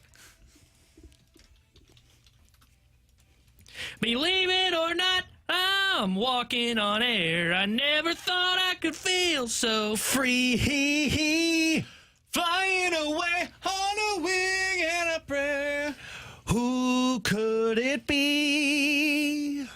Believe it or not, it's just me. 314-399-9646 is the Air Comfort Service text line for Believe It or Not. I saw the big boss in the building, John Kiowski, walking down the hallway with some pace. I bet you he was rushing to his office to go sing along. He actually just texted me and said, never do that again, please. You give us a scenario, we will tell you if we are believing it or not here on 101 ESPN. All right, boys, let's start out with this one. Believe it or not, the St. Louis Cardinals Not. No. will have an all-star outfielder at some point in the next 5 years. Not believe it. Next 5 years, Walker could play into this. Newbar could play into this. Burleson could play into this. Donovan could play into this. Sihani could play into this. Chase Davis could Scott. play into this. He's traded. Scott. damn, you're going Chase Davis that quick. I'm going to say no. I think Alec Burleson probably would be your best option, but I think he'll get there as a first baseman. Good call. I like that. Especially if Alonso and I think Christian Walker's free agent at the end. If those two are out of the NL, that first base position comes a little weaker. Comes down to you, Freddie Freeman, and Matt Olson. Yeah. Never mind. Not as weak as I thought. Well, Freeman's getting old, right? I'll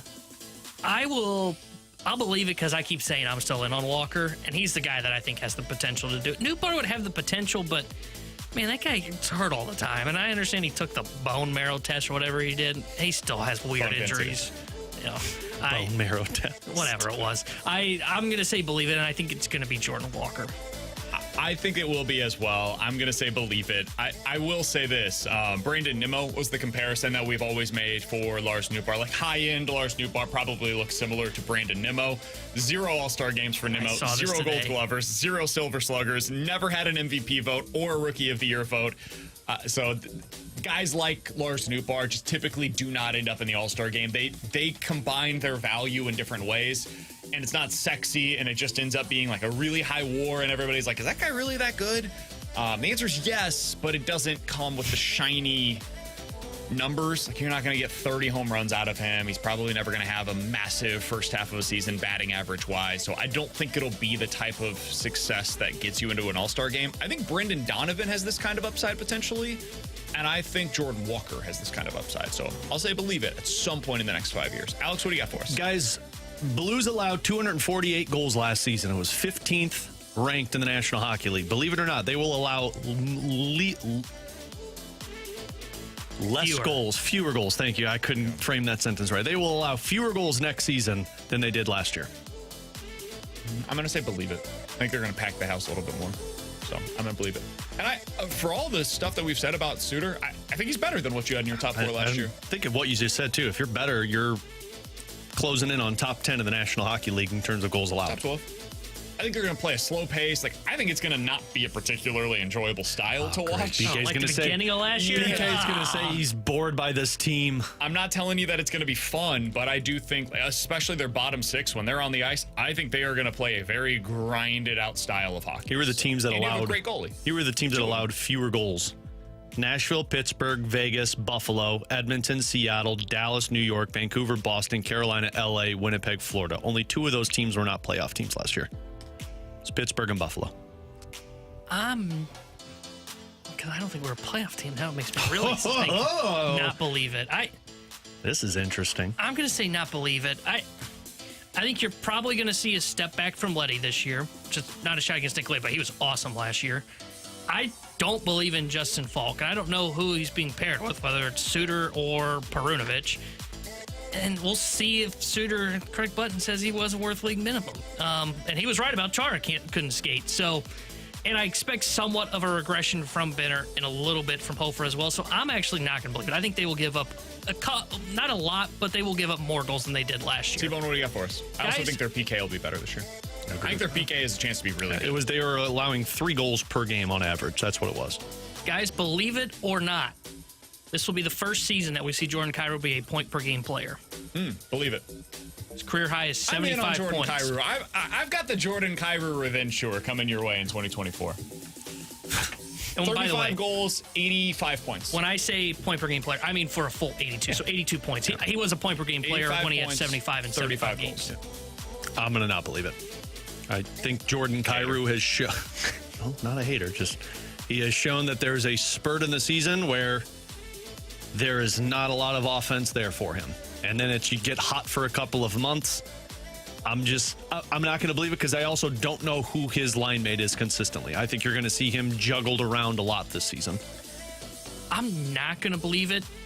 And I think it's because of what you said. Not so much the line mate, but just because he goes through a lot of kind of what Gorman does, where there's like a 15-game stretch where it's like, oh my God, he can't hit the net. He's got like 2 points. And then there's a 10-game stretch where it's like, my God, he's carrying the St. Louis Blues. And that's where I don't know if Gorman will ever get to his 40 home run potential because he has such big ebbs and flows. And it's kind of why I wonder if Kyrou won't be an 82-point guy. So I'm not going to believe it. All right, let's get into these from the text line as well. Guys, believe it or not, Paul Goldschmidt and Nolan Arenado will both finish with at least 25 home runs by the end of the season. Not believing. Man, that is a high bar for them to clear. How did we get to 25? I didn't believe 20. Goldie's not even on pace for that. I think he's on pace might for be. 22. Or he was at 22. He might be now. 13 home runs now. He's right around that. Meanwhile, Nolan Arenado has 8. But watch out. 15. But watch out. He's getting hot, I've been told. The funny thing is he's been exactly league average offensively. He has been more productive this season than Goldie, and it just doesn't feel that way when I watch the baseball games.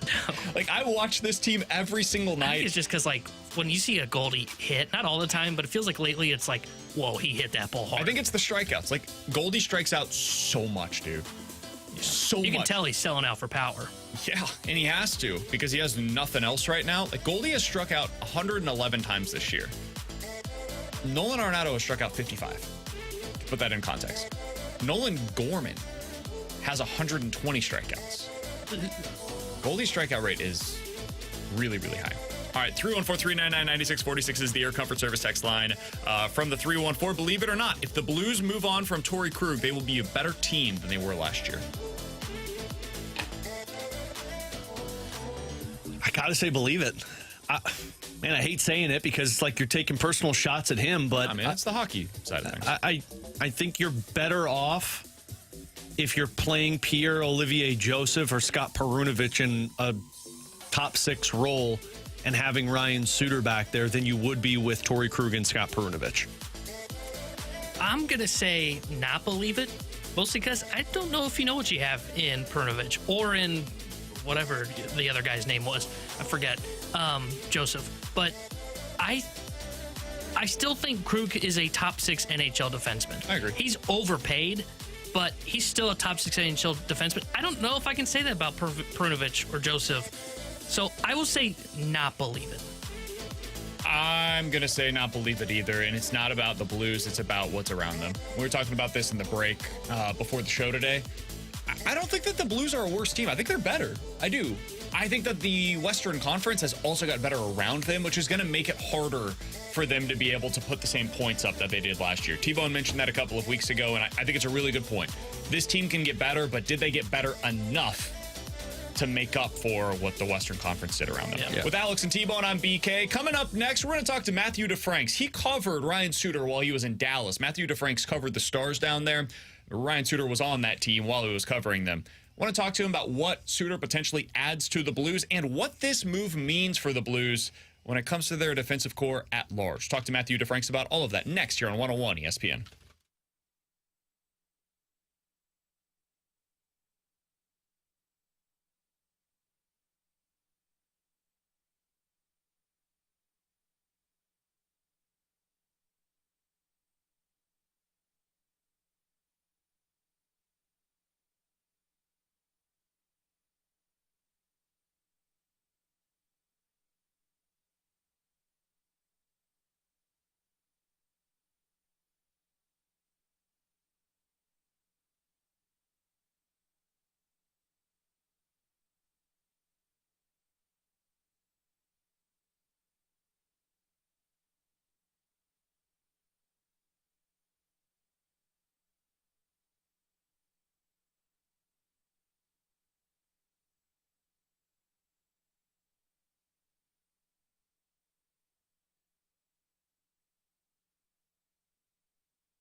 Terry Hudson, the Sports Center update driven by Johnny Londoff Chevrolet and Johnny Londoff Autoplex. Cardinals were swept in their doubleheader against the Royals yesterday. They are off today, and then they start a 4-game set with the Chicago Cubs tomorrow night. 7:15 will be first pitch, and Sonny Gray will be on the mound for the St. Louis Cardinals. And yesterday, the St. Louis Blues announced a 1-year deal with defenseman Ryan Suter with performance bonuses. This Sports Center update is driven by Johnny Londoff Chevrolet and Johnny Londoff Autoplex. See them at londoff.com. Chevy, together we drive. Are you kidding me?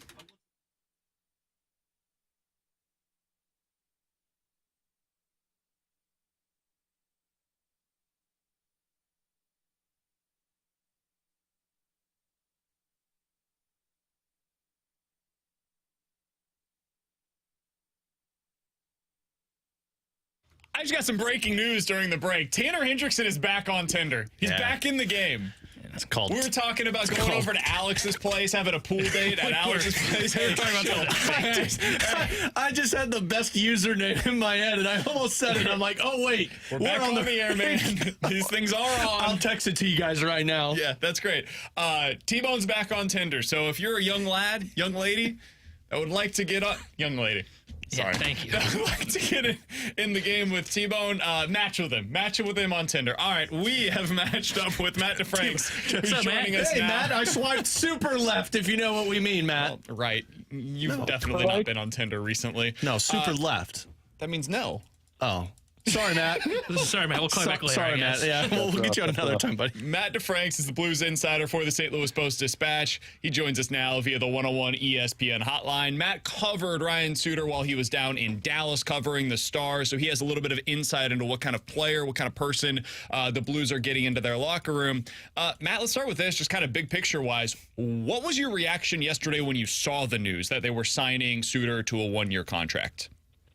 Yeah, I was confused more than anything. I think even before they brought in Suter, you count the bodies back there, and they had 5 on the left side, 3 on the right side, all on one ways, and that doesn't mean that guys can't get sent down. It's just you're going to have tougher decisions on the fringes, when to waive guys and when to scratch guys, who's going to be in Springfield, who's going to be in St. Louis. So I was a little bit surprised just from the mass of bodies they have on the back end. And then, everything that we've seen and heard from them so far this summer has been how they wanted to get faster and they wanted to play with more pace. And Suter doesn't really do that. He does some things well, but he doesn't play with a lot of pace. So I think I was more confused than anything. But, in the end, it's a 1-year minimum contract with the bonuses that – with a team like the Blues, they'll go on to this year's cap. They shouldn't be impacting next year's cap as an overage. So it's a deal that still I'm trying to make sense of a little bit. But the more I've thought about it, it's made a little bit more sense than I originally thought. So, Matt, I think the main thing that we were discussing last night, you and I, and then, of course, in our group chat with BK and Tanner, is going back and forth because everything we've heard about Ryan Suter, former players that have played with him, former teammates, have talked about how he's not a great guy to be around in the locker room, that he's caused problems in the past, whether it was in Nashville, Minnesota, the second player in NHL history to get bought out twice with Tony DeAngelo. Do you recall that type of player when you covered him in Dallas? Yeah, I didn't have any issues dealing with him. I've got, from personal experience, I don't have, bad things to say about him. I've heard things from people around the Stars that kind of paint him in a less positive light. But I think we've all seen the interviews from his time in Nashville and, talking about wanting the power play time and all that. And I think, I don't know how this all actually worked out behind the scenes in Dallas, but the first few years he was there, he was kind of a top pair guy with Miro Heiskanen. He was playing with Miro Heiskanen. He was running the second power play unit, and the last year and a half maybe, it became apparent that he's not that same player that should be doing that. And I haven't talked to Ryan in a year and a half since I left Dallas, so I don't know how he handled all of that, the transition to basically a bottom pair guy with PK time and no power play time. Like, his role basically got taken by Thomas Harley in Dallas. So I don't know how he handled it all, but I think the fact that he's willing to come in on a minimum salary kind of can show you a little bit where his ego or confidence or willingness, whatever it is, to take a smaller role. That might be indicative a little bit, but I think the other part is, he's not signing with a cup contender. You think at this stage in his career, he wants to cup chase a little bit. I think the furthest he's gone in his career was the Western Conference Final. He's never been to a cup final. He's never won a Stanley Cup, obviously. So I would have thought that he would have wanted to cup chase, and I wonder what opportunities on contenders there were available for him.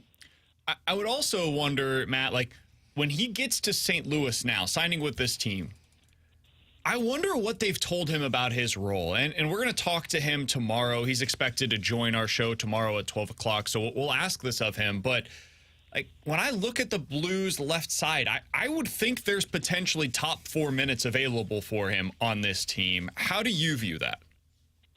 Yeah, I think it would be at times if they want to kind of shift around the minutes a little bit. I think there could be some available, but I wouldn't think that they pencil him in there immediately. If you look at it, and I don't know if they want to break up Leddy and Parayko, and they had a good season last year. We saw what they were able to do together, in terms of transition, skating out the puck and stuff like that. So you'd have to think that they would stay intact. And then, Krug and Kessel, when they were together, were fine, and Perunovich and Falk were okay. Does he take the spot of either one of those guys, Krug or Perunovich, on the left side? And it may not be a top 4 in when you write down the pairings, but maybe in usage it becomes that way, just because of situational hockey, and you want maybe some guys out there to close down leads and stuff like that. So, I think at times he can shift into that role, but when he worked best in Dallas was getting away from those types of minutes and getting away from being on a pair with Heiskanen and playing 25 minutes a night. Last year he played the fewest minutes in his career since he was a rookie. So it was still 19 minutes, which is still a decent amount. But he's going to turn 40 in January. So I think there's counting on him to be a top 4 every day might not be the best route, but I think he can fill in there at times. Well, and the other part, too, Matt, just seeing some of the games that he's played against Dallas, and, of course, when they played against the Blues, he always seemed to be best when he was in his own zone, clearing the front of the net. Sure, he's prone to turnovers, but I could say that for about 5 of the 6 defensemen on the Blues roster right now. And if they're deploying him as a shutdown defensive defenseman, that would seemingly be more along the lines of playing with a Matt Kessel than a Justin Falk. Yeah, he does some things well, and one of those things is throw some sneaky cross checks in front of the net. He's got that veteran savvy, and I remember this was maybe 3 or 4 years ago when they just put the emphasis on cross checking, and I think that was his first year in Dallas. And I was talking to him one time, and he said, "Yeah, I've been doing this move for 15 years, and suddenly it's a cross checking penalty." So I think. Either they've loosened that crackdown, or he's figured out another way to get guys out in front of the net, which is obviously it's a necessary skill in defense cores, right? So he does bring certain elements. The big thing he just can't skate as well as he used to, right? But in that series against Minnesota, I think it was last year, the Stars and the Wilds, he was a big factor in clearing the net front, in getting Kaprizov off his game, and angering all the Wild fans at him more than they already were because of the buyouts and everything. So he does have positive attributes, and I struggle with both what the role is going to be and how he can keep up with the pace of the game. Final thing for you, Matt, and you mentioned at the top of how many bodies are on the left side, and the one thing that BK and I both really believe is there's another move coming. Now, I don't know if that means they're putting just a guy in the American Hockey League, but at least over on Puckpedia, RIP to Cap Friendly, they've got 51 contracts of a total of 50 that they can have. Does it seemingly tell you that somebody is going to get shipped out of St. Louis? Yeah, so a quick thing on the contracts. Like the teenagers that play in junior hockey, they are exempt from that 50 player limit. Gotcha. So that's like if guys like Pekarsik, Stancil, Jiricek, if they all go to play junior hockey in North America, those will be exempt from that 50 player limit. It's one sentence in the CBA. So it's not a very available thing, but that would put them down at. No, it's cool. This is why we need cap friendly. Yeah. Puckpedia messed it up. It's on them. They got to be better. Thank you for having this ready to go for us. This is the problem with not having cap friendly anymore, Matt. So yeah, before cap friendly went out, I just took all of their FAQs and put them in a Word document for myself. Man, that's brilliant. Honestly. That is so smart, Matt. We're gonna need you to share that Word document with us. Really I can email it to you guys. Yeah. But yeah, I mean, I think that contract-wise, they'll be okay. There's not a lot of space to work with, obviously. But the other thing, like as we mentioned, is just NHL bodies and NHL roster and what you have to do there to make it all work there. Well, Matt, we appreciate the time as always, man. Thanks for giving us a little bit of insight into what you have seen from Ryan Suter when your time with your time down in Dallas. We look forward to finding out what the Blues' plans are on the blue line, and we'll talk with you about that as we get closer to the regular season. All the best, man. We'll talk with you again soon. See you boys. See you, Matt. Got it. That's Matt DeFranks. Great work over at the St. Louis Post-Dispatch. He's been a fantastic addition to their Blues coverage over there. You can follow him on Twitter at @MDeFranks.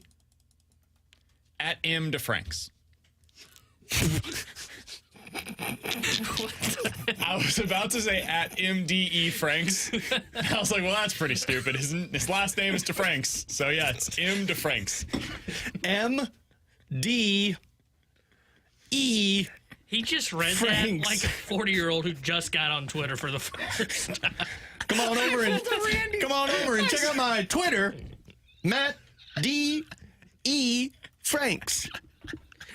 I felt myself in the moment. I was like, you're going to do this. You're going to do. It was like when You should have leaned into it, man. Watching a car crash happen and you're not involved with it and you're like, hey, there's a car. There. Except I was the car that was crashing and also I was saying there's a car. You should have just leaned into it, man. Matt. You just spelled out his full name. E. Franks. D. Franks. D. Like, I'm pretty sure his Speaking of handle's which, just T-Bone back DeFranks. on Tinder. Great news for everybody involved. The junk drawer is coming up. That next is year. our junk 101 drawer.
With Alex and T-Bone on BK, I have not checked this with T-Bone, but I'm going to go ahead and do it anyways. T-Bone is back on Tinder, and that's going to be our junk drawer for today. Make it public, Can I Google it and see like Tanner Hendrickson Tinder? Oh, dude, I got to get myself on Tinder and try to find his profile. Let's find out. I'm gonna start a Tinder account right now just to find T-Bone. You know what was funny was the other day when I was on there, I saw someone that I know, and I was like, do I swipe right? What's the rule? If you're interested, yeah. Dude, this is I'm how... not sure I'm interested, but I think it's like code that you have to swipe right on somebody you know. This is how... No, it's not. I think it is. Nobody swipes right on people that you know on Tinder. It's a nice thing to do. You not just swipe right for the on heck of it. You do to it if meet you up like people. How do you meet people if it's just people you know? It's really awkward if we match and there's no message. See? So this is a question that I had for T-Bone. Yeah, I gotta. Do you have any matches yet? None yet. Yeah, that Smirk told me differently. What I will say that is a little frustrating was the other day while we were you and I were in the office, I got a notification. It was like, you have a match with Tinder. I was like, oh, this is going to be fun to look at after work. And I look, nothing. Damn. I think it was ghosted by Tinder? I think it was an AI trying to get you to either get on AI or an accidental swipe right. You know, that one kind sex of bots will stinks. get you, man. Can you share with us what your profile says? No. Can you give us our profile name?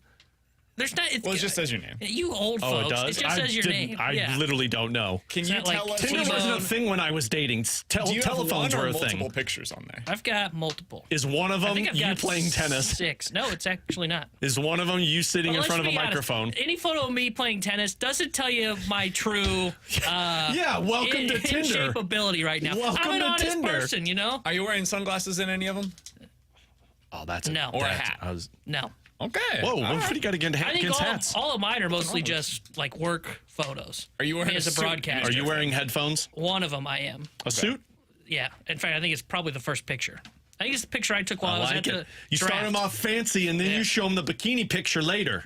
Oh, there are no swimsuit pictures. You should probably bust one of those out, There's man. no swiping right. Look, they got to see what's on. They got to see what's in the chip bag, you know. So here's my question for you. Let's say you match with somebody, and you guys have a good connection. If you're asking where he's taking them out, it's a nice fine dinner, Italian dinner at Olive Garden. What is the first date? In all seriousness, what's the first date plan? Come to his house to barbecue. Hey, he doesn't do that. He lives in an apartment. They don't have a grill. No, I said his house. He's going to go to his grandma and grandpa's house. What are you winking at? I don't have a grill. Okay. Son of a gun. At least yours, Dad'll let you grill. To be honest with you, I'm not at that point yet to where I'm thinking much about it. Originally, my first thought was the first. Tinder. What happens if they match? It's better if you're just thinking on the fly. Thinking on the fly. Someone matches and says they want to meet up. He was like, deactivate. I'm not ready. I can't do this. My first thought was just the first meeting was like go get like coffee or something.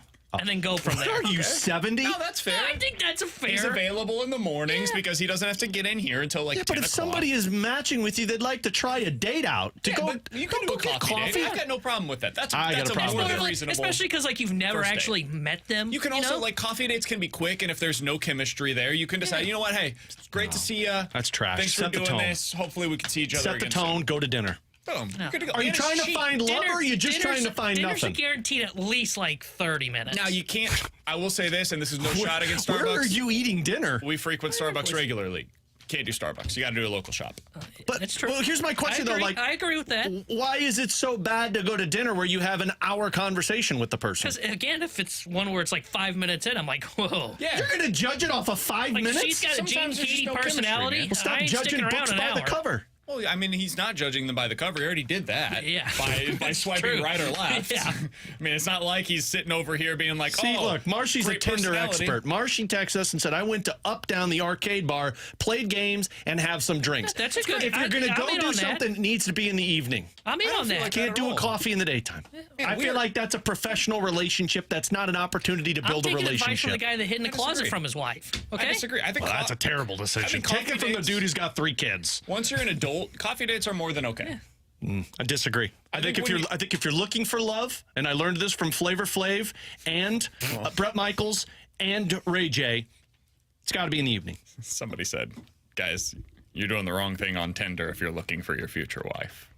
Well, I could say that for every scenario. At this point, though, like in 2024, I feel like a lot of people meet on Tinder. I just went to a wedding where they met on Tinder. Online is relationships now. There's no more meeting up in person. And I'm not at the age of eHarmony yet, you know? Well, you are at the age of farmersonly.com, though. It is funny. I saw one the other day. And Fish in the sea? I'm looking for a farmer boy. And I was like, that's not me. Left. Dude, you come from Olney, Illinois. Yeah, but I'm not a farmer boy. Like you worked at a soda shop. Yes, I'm from like farmer's town, but I never owned like a truck. I never had boots. Right. I never had a cowboy hat. New profile. Farmer town with farmer tan. Honestly, where's our hats at? I should take a photo of like one of those. Put a little piece of straw in your mouth. Yeah. Yeehaw. Some girls are looking for cowboys. Clearly. Save a horse, ride a cowboys, whatever. So by one big like and rich. 6'3", I was like, Text line said, no. T-Bone said his secret is just to ask them out for a drink of coffee straight away. No small talk on the app. Just get right to it. Shoot your shot. Tanner doesn't even say, hello, nice to meet you. It's, want to meet for coffee? Coffee, 10 o'clock, this place. See you there. Somebody Boom. else said Conversation his over. Tinder profile says, could be an Olympic gold medalist. Also can probably hit a 100-mile-an-hour fastball from a major league pitcher. It is funny. I almost put in there since, it says like my job. And I almost put in there, unlike the sports saying best shape of my life, I can confirm not in the best shape of my life. That's pretty good. Yeah, I thought it was good. I also thought about putting, because I see some that are like message first or something like that. Boy, you're just trying to get in the friend zone, aren't you? I've been there a lot, so I'm an expert. Maybe you should try something different. Maybe listen to Ferrario. That's why I'm just saying. That's what I'm saying. I want to hear from all of you. Listen to the love guru. 314-399-9646 is the Air Comfort Service X line. How many of you met your wife, your current wife, on Tinder? Or husband, your future husband on Twitter. Somebody said, met my wife on Tinder in 2015. Wasn't looking for a wife at the time, but here I am. Got a 6-month-old with her now. See? BK met his in a closet. No, well, met her at the fraternity house. I keep seeing some girls that are like going to Mizzou, and I'm like, left. I deal with the Mizzou people too much. Amen to that, brother. With Alex and I T-Bone, want I'm someone with a real BK, Mizzou education, grad. Lindenwood, go check it Yeah. out. Go Lions. So when at Lewis and Clark, I was like, that's the Harvard of the Midwest. I Super saw swipe. somebody from Olney that works at a soda shop. He's like, yes. And then he realized it wasn't actually a And I person. saw she Coming wanted up a farmer next, how boy. much does Jordan Walker's development mean for the Cardinals' future? We'll talk about it here on 101 ESPN.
With Alex and T-Bone on BK. All right, Alex, so you look at Jordan Walker. We talked a little bit ago, and if you missed our conversation about it, 101ESPN.com, the free 101 ESPN app is where you go to find it. It's all presented by Dobbs Tire and Auto Centers. We talked about Jordan Walker's development.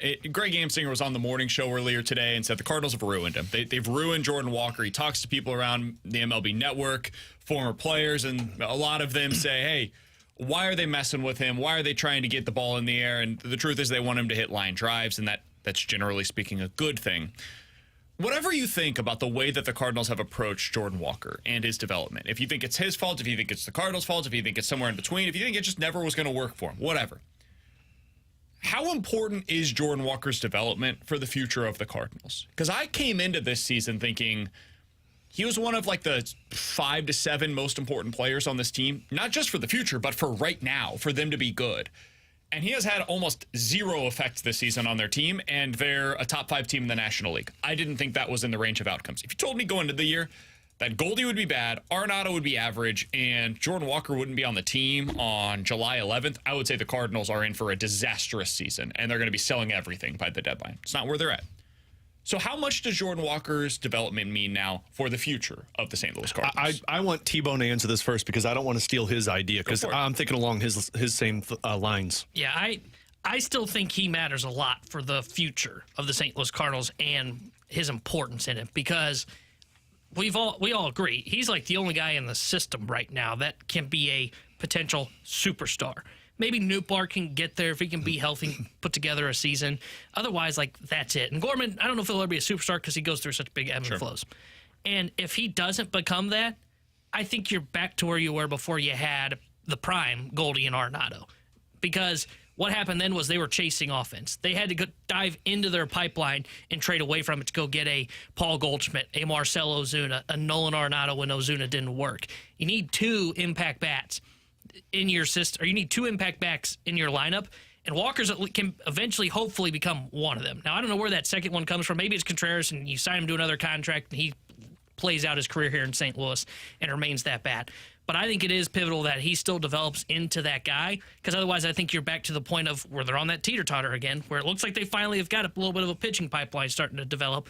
And now it is, okay, well, they don't have any offensive pieces. They're going to have to trade away pitching to go back and go and get offense and bring in another superstar rather than developing a cost control one that's inside the organization. And that's where my thought process was, and it's what I said at the beginning of the season when this team was struggling, saying, like, your long-term outlook looks very... it looks very bad. Like the fact that you don't have the guy that's supposed to be replacing Paul Goldschmidt for the future in terms of an MVP candidate, and that was with the understanding of, hey, Nolan Arenado's still going to be good at the beginning of the season, and then he dipped off. You don't have a franchise player that can carry a lineup for you. And you've got complementary pieces out to wazoo, and Brendan Donovan and Alec Burleson and Lars Nootbaar and Mason Wynn, although I do believe he's starting to kind of form into that star, it's a different type of star. You're going to be relying on Wilson Contreras for the next 3 to 4 years once Paul Goldschmidt is gone for as that big bat. And if Nolan Arenado is taking this steep decline, you don't have another bat. You're relying on complementary pieces from top to bottom with one guy that's carrying your team. And that is problematic for the long-term future. The fact that T-Bone brought up pre-Paul Goldschmidt, we're talking like, what, 2014 until about 2019 when they traded for Paul Goldschmidt. And, like, although the team was still making playoffs here and there, they were doing it by a lot of different role players contributing to the team. You're in a bad spot if you don't have Jordan Walker. But if he develops the right way, the opposite side of that fence, that makes other guys expendable to strengthen your team faster. Yeah, we talked about this a while ago, but basically every team that wins a World Series has 2 legitimate top 10 MVP candidates. And I think you might have one of those guys in Wilson Contreras. Like, I think you can make a pretty strong case that he's capable of that. I agree. At this point in his career. I think he would have been in that kind of conversation this year if not for the injury. His offensive production would get him into that kind of conversation. So maybe you've got the one. It's about, can you find that second one? And I don't think we can reasonably expect that to be Nolan Arenado at this point. Maybe Mason Wynn, Maybe Gorman has one of those years where kind of like Kyle Schwarber, you're like, wow, oh my God, he had 45 home runs and hit 250 and the OPS is above 850 for the season, something like that, right? Maybe Alec Burleson just becomes a better player than we're expecting, but it takes a lot for a true bat-first player to be in those kinds of talks as a first baseman or a DH, and I think that's where his future most likely lies. I don't think Nootbaar's going to be that. I don't think Donovan's going to be that most likely. It's Jordan Walker. Jordan Walker. He's got to be that kind of a player. And so to me, like for the Cardinals to be good long term, I don't view this as that significant of an issue. I think they can be good without Jordan Walker even factoring into their plans. I do. For the Cardinals to be great, they need Jordan Walker to reach something resembling his ceiling. And that's what he represents for them. And that's why I'm not trading him. Because if you trade him, now what are you hinging that hope upon? And maybe it is just hope, and it ends up being nothing other than, hey, look over here, we've got this other thing that's coming, and so it keeps Cardinals fans waiting for that next thing, right? And it feels like we've been waiting for that next thing for a really long time here in St. Louis now, basically since Oscar Taveras passed, of who's the next internal superstar that will be developed by the Cardinals organization. And they pointed now to Jordan Walker as being that guy. He's going to be our player. Maybe it's whoever they take this weekend with the number 7 overall selection. That's this weekend, right? Or is it next weekend? Whatever. It's next weekend. This weekend, this Sunday. So maybe that is their next superstar, is who they take in the top 10 of this year's draft. But the guy that you can legitimately point to right now is Jordan Walker. And he's got to become that for them to reach what they hope is their ceiling as a team in the future season, in the next few years. If he doesn't, you're going to once again be chasing your tail in terms of, well, now you're going to have to be searching for the guy that can hit in the middle of your order and carry this team like you did with Paul Goldschmidt and Nolan Arenado. And although you didn't have to give up massive pieces for that because those two were kind of gifted to you in terms of only place they're going to go is St. Louis, and now we got to trade them there, you're going to have to trade assets to get that player or spend a lot of money in free agency, which we all know this team won't do. And when you trade those assets to get that player to help your lineup, now you've got shortcomings elsewhere, and now you're chasing your tail and circulating it once again, and now you're back to just being average. Yeah, and I think with the pipeline that it looks like they have potentially with their pitching, they might be getting close to the first time in, I don't know, probably a decade, I would say, that they finally have equaled out. You know, they finally are not having where it is, hey, we've got pitching, but we don't have offense in the system. Oh, we have offense, but we don't have pitching. It could finally equal out to where they've got a bunch of young cost control arms, along with a cost control superstar in Jordan Walker and a cost control star in Mason Wynn and Brendan Donovan and Lars Nootbaar. That's a recipe for success. But if he doesn't develop, I'm with you, BK. I don't think they would become a bad team if he doesn't develop. Yeah. They could still win like 85, 90 games, be a team that contends for the NL Central, but they'll never be a great team. They'll never be able to contend with a team like the LA Dodgers or the Philadelphia Phillies. Somebody on the text line said, guys, are we not seeing that that with what we're seeing right now from Burleson, can he not be that superstar? It would surprise me. Could he ever win an MVP? It would surprise me. Like, what's the...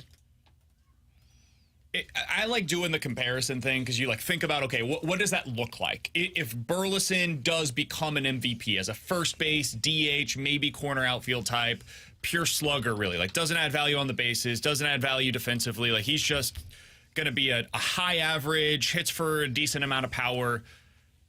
Who's the comparison for what that looks like? That's why I would have a tough time believing that can be the case. Maybe it could be, but that would just be kind of difficult for me to conceptually think of right now in my head as to who that would be. I mean, Lance Berkman's the one that everybody brings up with Alec Burleson, and I don't think you're ever going to be Lance Berkman because you're talking 40-plus home runs every season.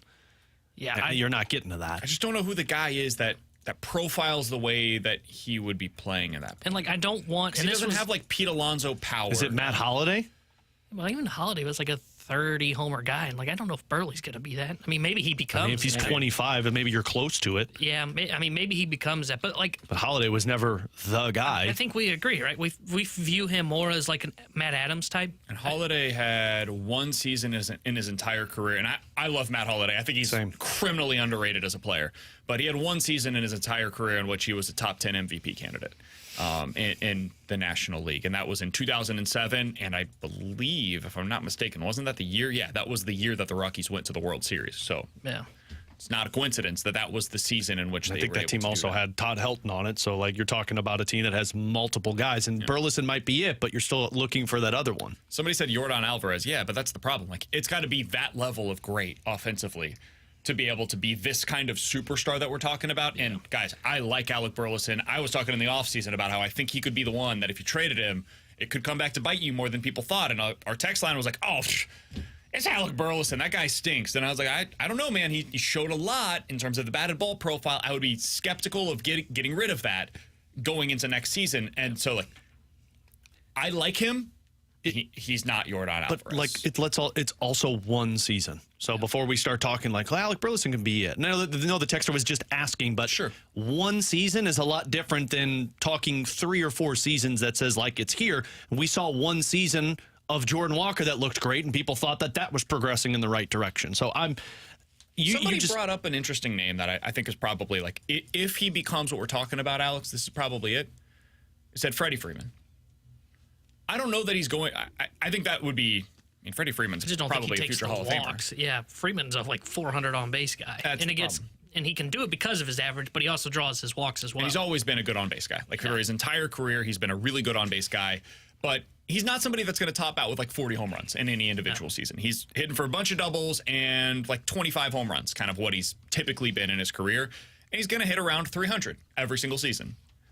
Unfortunately, he also gets on, not unfortunately for him, but unfortunately for Burleson and the comparison, he gets on base 40% of the time, and that's where the comparison kind of falls flat. But that's probably the closest thing. Left-handed first baseman, and does like basically everything pretty well. And that becomes a legitimate top 10 candidate for the MVP in most seasons. Like since 2018, he's been a top 10 MVP candidate every single season. I love which is amazing. The guy is awesome. That guy rocks.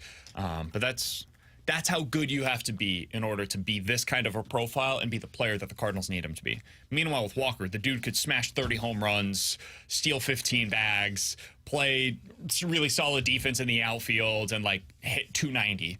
Like it's different. And he has the on-base percentage that you could potentially have as well. So they need him. They need him to be good, and that's why I'm not trading him at the deadline. I'm not trading him in the offseason. I'm continuing to hitch my wagon to that guy as my future superstar. All right, I'm out of here. I got to go to an appointment for Luca. It's a 1-year appointment. We couldn't get it any other time other than 2 o'clock, so that's why I got to get out of here. All right, I'm out of here, too, because I got to get home. T-Bone's got you covered. Alex and T-Bone will have you covered for the next 40 minutes or so here on BK and Ferrario. Coming up next, what needs to go right for the Blues to become a surprise team in 2024? I'm going to be interested to hear this while I'm in my car. Alex and T-Bone have that for you next year on 101 ESPN.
Along with Tanner Hendrickson, I'm Alex Ferrario. BK had to take out to get to a doctor's appointment with his son. He'll be back with us tomorrow as we are going to get back into some hockey conversation and talk about this Blues team that if you missed the news, we talked about it earlier in the show today. Ryan Suter signing a one-year contract with the Blues. The 39-year-old defenseman who was bought out by the Dallas Stars joins the Blues in an already crowded defensive grouping that is, according to Doug Armstrong, trying to get younger and get quicker, but that brings a little bit of a slower defenseman into your group. And Tanner, well, you actually brought this one up in the office earlier today, looking at this on an optimistic side. Like The Athletic had a piece out earlier today just going through and judging what the season could look like, all their writers kind of voting on the surprise teams that get into the playoffs, the teams that were in the playoffs last year and get bounced or don't make the playoffs this year. And one of the, I think they were the fourth team that the Athletic staff writers voted on that could be a surprise team that makes the playoff this year was the St. Louis Blues. Before them, the Utah Hockey Club, they were number one. Then it was the Washington Capitals. Then it was the Seattle Kraken. Then it was the St. Louis Blues. So the Athletic looked at it as, yeah, they could be one of those surprising teams. And T-Bone, you brought it up saying what needs to go right for this Blues team to be a surprising group that makes the playoffs in the Western Conference. And I mean, I know this has nothing to do with the Blues, but the first staple into that question to me is there have to be a couple of teams in the Western Conference that take a step back.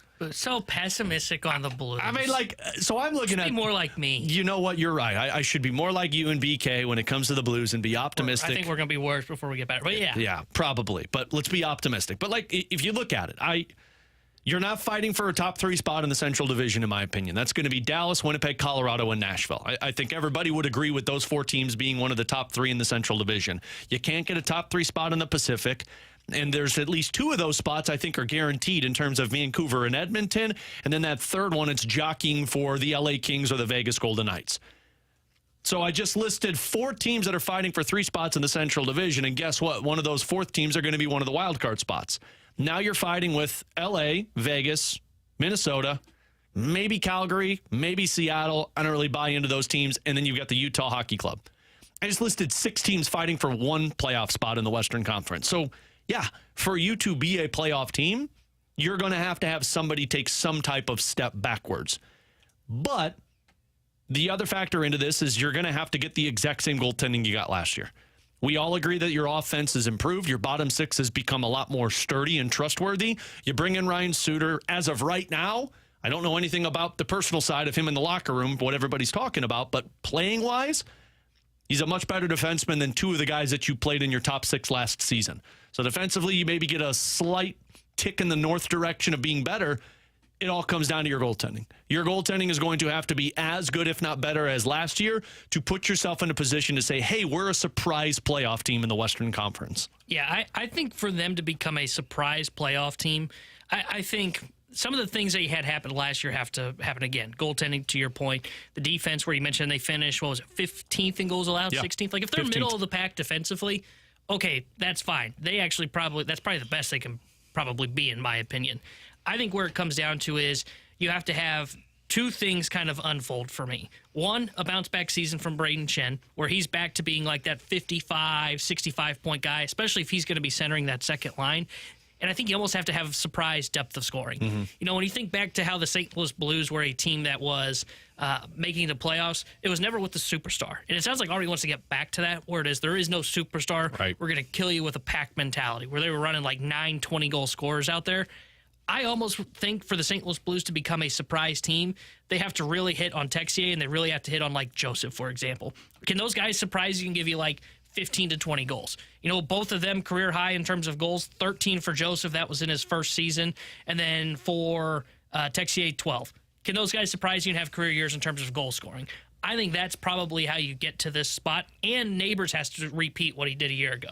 You know, hearing the way that the Blues have kind of talked about him, Army even said it, like, he was asked, will you guys have contract discussions with Jake Neighbors? And he said, we want to see it again. If Neighbors can do it again, get a bounce-back year from Shen, and that third line with Joseph, Texier, those kind of guys, if they can be 15, 20-goal scorers, okay, now I can see where you kind of surprise us to where now you've got a top line. You know Kyra's going to give you probably 70 points. Robert Thomas is going to be an 80-point guy. Neighbors repeats is in that 60 to 70 range. And now you've got Braden Chin back to what you think of his career norms. And you know, like, Sadi's not going to pass, but he's going to have 20 goals. Amen to that. And your third line suddenly has got two guys that can score as well. Yeah. Like, to me, what it comes down to is these pieces that they brought in that raised the floor, can they become guys that can also raise the ceiling a little bit for them? Yeah, well, and you're talking about that offense there, and if you look at, I gave the stats on where the team landed last year in terms of goals allowed, and they were middle of the pack in terms of the goals scored for the Blues last year. They were the 7th worst team in the National Hockey League, scoring 234 goals. They were right there with the Columbus Blue Jackets, the Montreal Canadiens, the Philadelphia Flyers, the Washington Capitals, Seattle Kraken, Ducks, Sharks, Blackhawks. Those are the teams that were worse than the Blues in terms of goals scored. So you're right. It also is going to have to fall on, you're going to have to get offense. And Matt Rocchio actually said this one to us today in the office, also saying, is this team going to be able to be and have success with all offense, no defense? And I don't think that's how this team is going to win. Like, you have to have offense from top to bottom. There's no question about that. In my opinion, you still have to have a top line. Again, I think this comes down to, if you're going to make the playoffs, it's going to come down to defense and goaltending. You're going to have Parayko and Leddy to be just as good as they were last season, which to me is kind of a tall task to ask because I thought they were unbelievable. You're going to have the bounce back from Justin Falk, Ryan Suter play well. Like, if I list these teams off to you, goaltending-wise, you're not better than Nashville, Winnipeg, or Dallas, but Colorado, I'd say you're better than in goaltending. Minnesota and Arizona or Utah, you're better than in goaltending. You're better than LA. You're better than Vegas. You're better than Calgary. You're better than Seattle. Goaltending-wise, you're better than all of these teams, which would mean you're a playoff team. But as much as you can look at this and say, well, they're going to need all offense if they're going to be a playoff team, I actually disagree. I think you could probably be, you have to be better than averaging like 2.5 goals per game because your goalie can't stop all but one every single night.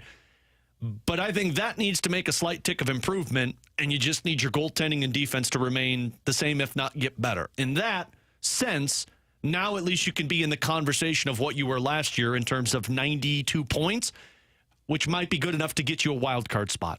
I don't know, though. It might take 97 to 100 points to be a wild card team this year for how good everyone else is in the Western Conference. Yeah, and you said the Blues were what, 7th worst in goals scored last year? 7th worst in goals scored last year. Like, I don't think this team can be a offensive team because I just don't think they have the offense. You look at their third and fourth line.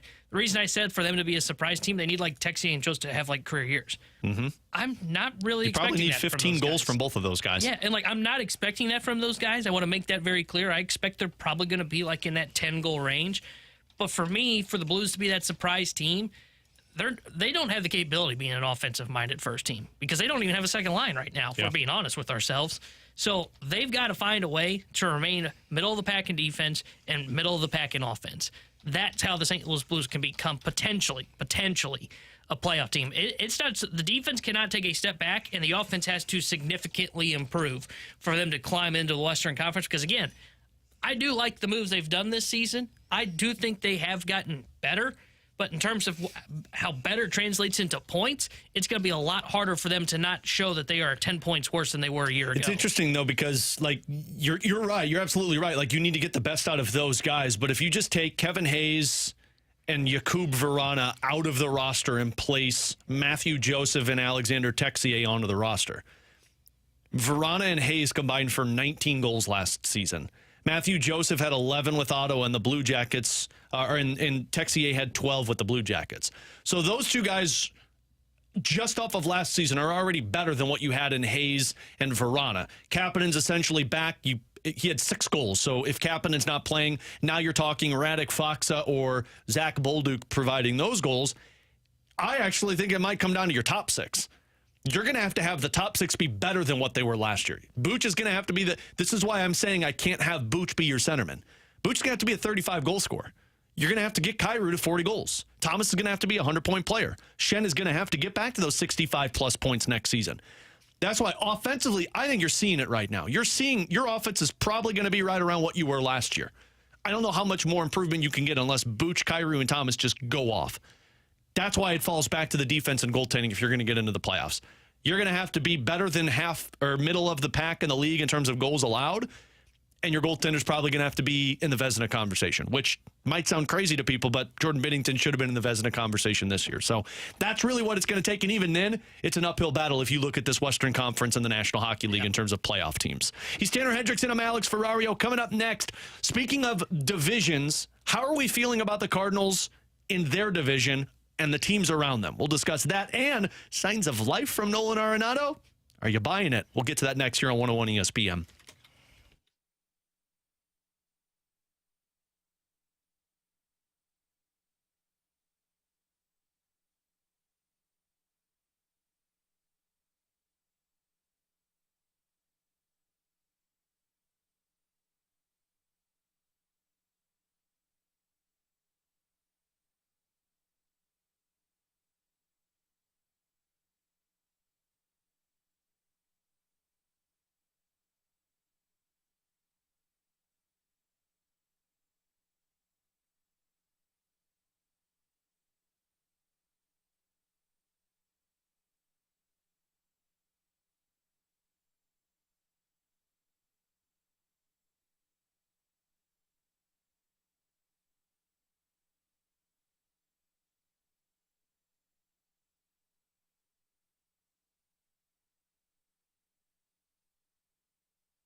Terry Hendricks, New York Day Sports Center update brought to you by Saliga Heating and Cooling. Cardinals lost their doubleheader yesterday to the Kansas City Royals as they dropped both games, and they are off today before they start a 4-game set with the Chicago Cubs tomorrow. It will be their final 4-game set up until the All-Star break, which is next week. 7:15 first pitch tomorrow night. Sonny Gray will be on the mound for the St. Louis Cardinals. And yesterday, the St. Louis Blues announced a 1-year deal with defenseman Ryan Suter with performance bonuses. The Sports Center update is brought to you by Saliga Heating and Cooling, an independent American Standard heating and air conditioning dealer.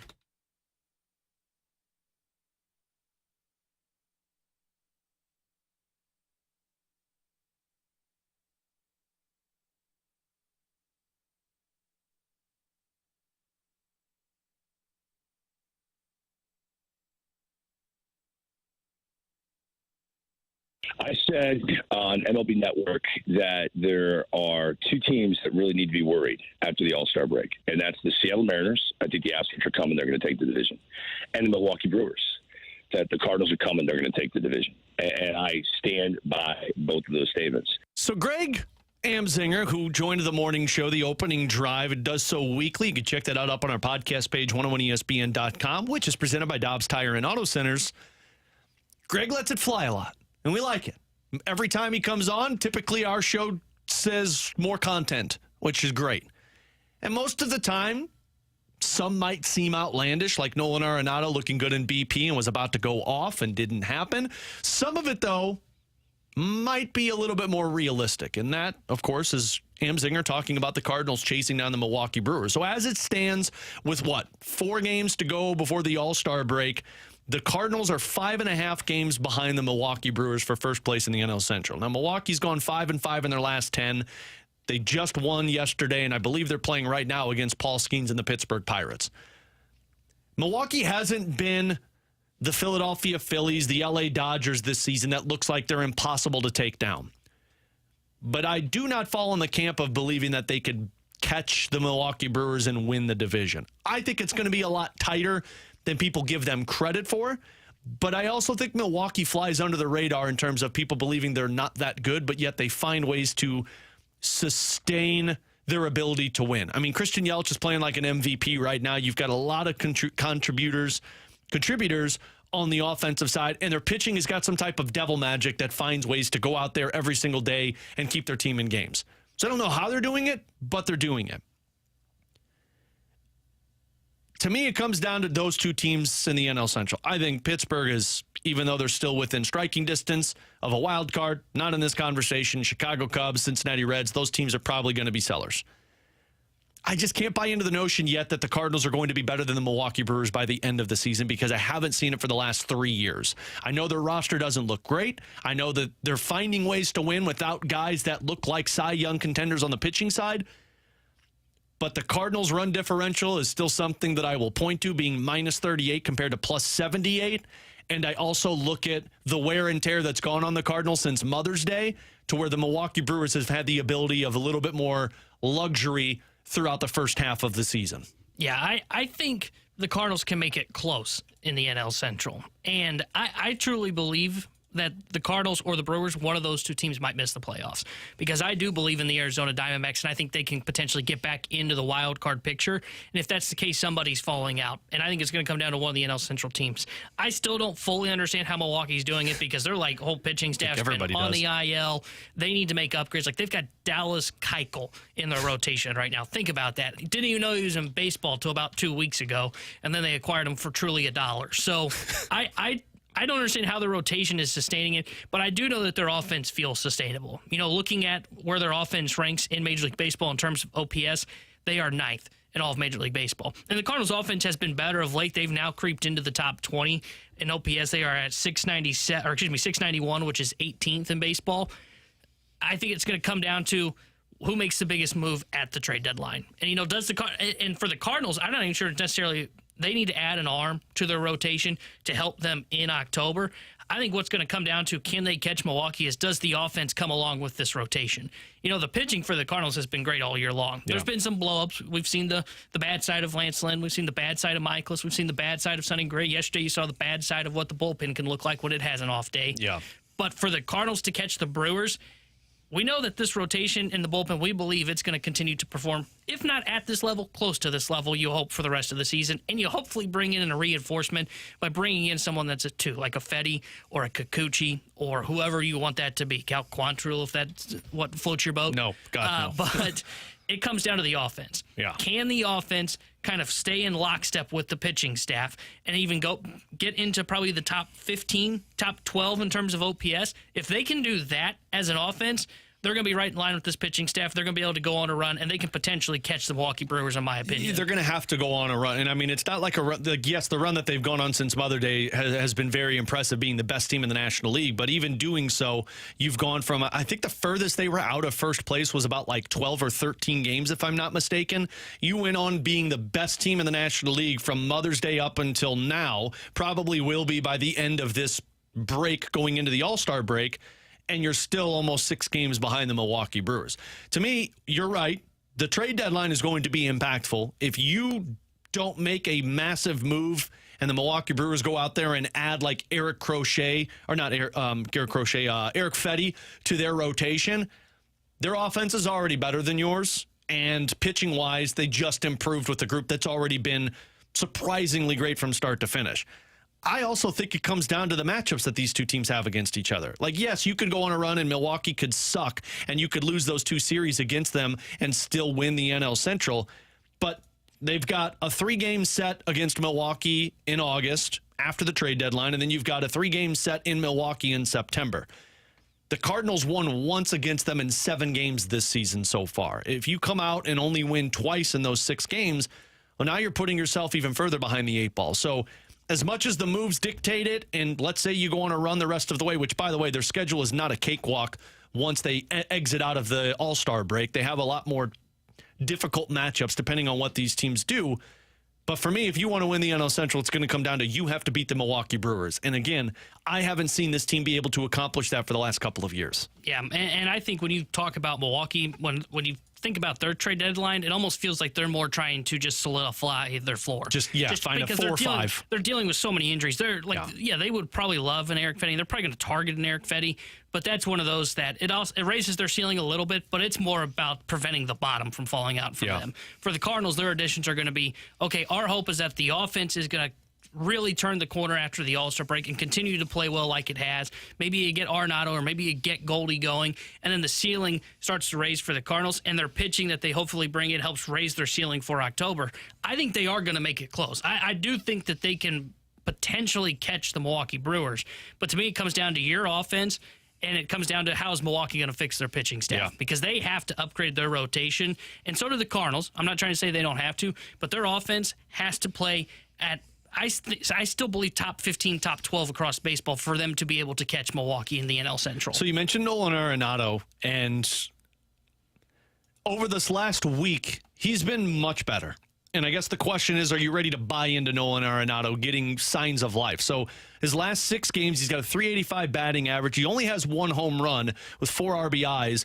But his on-base percentage is at .407, and his slugging percentage is at .539. And if you look at his slugging percentage on the roster amongst qualified players, it's the 3rd best slugging percentage behind Nolan Gorman and Alec Burleson in the last week.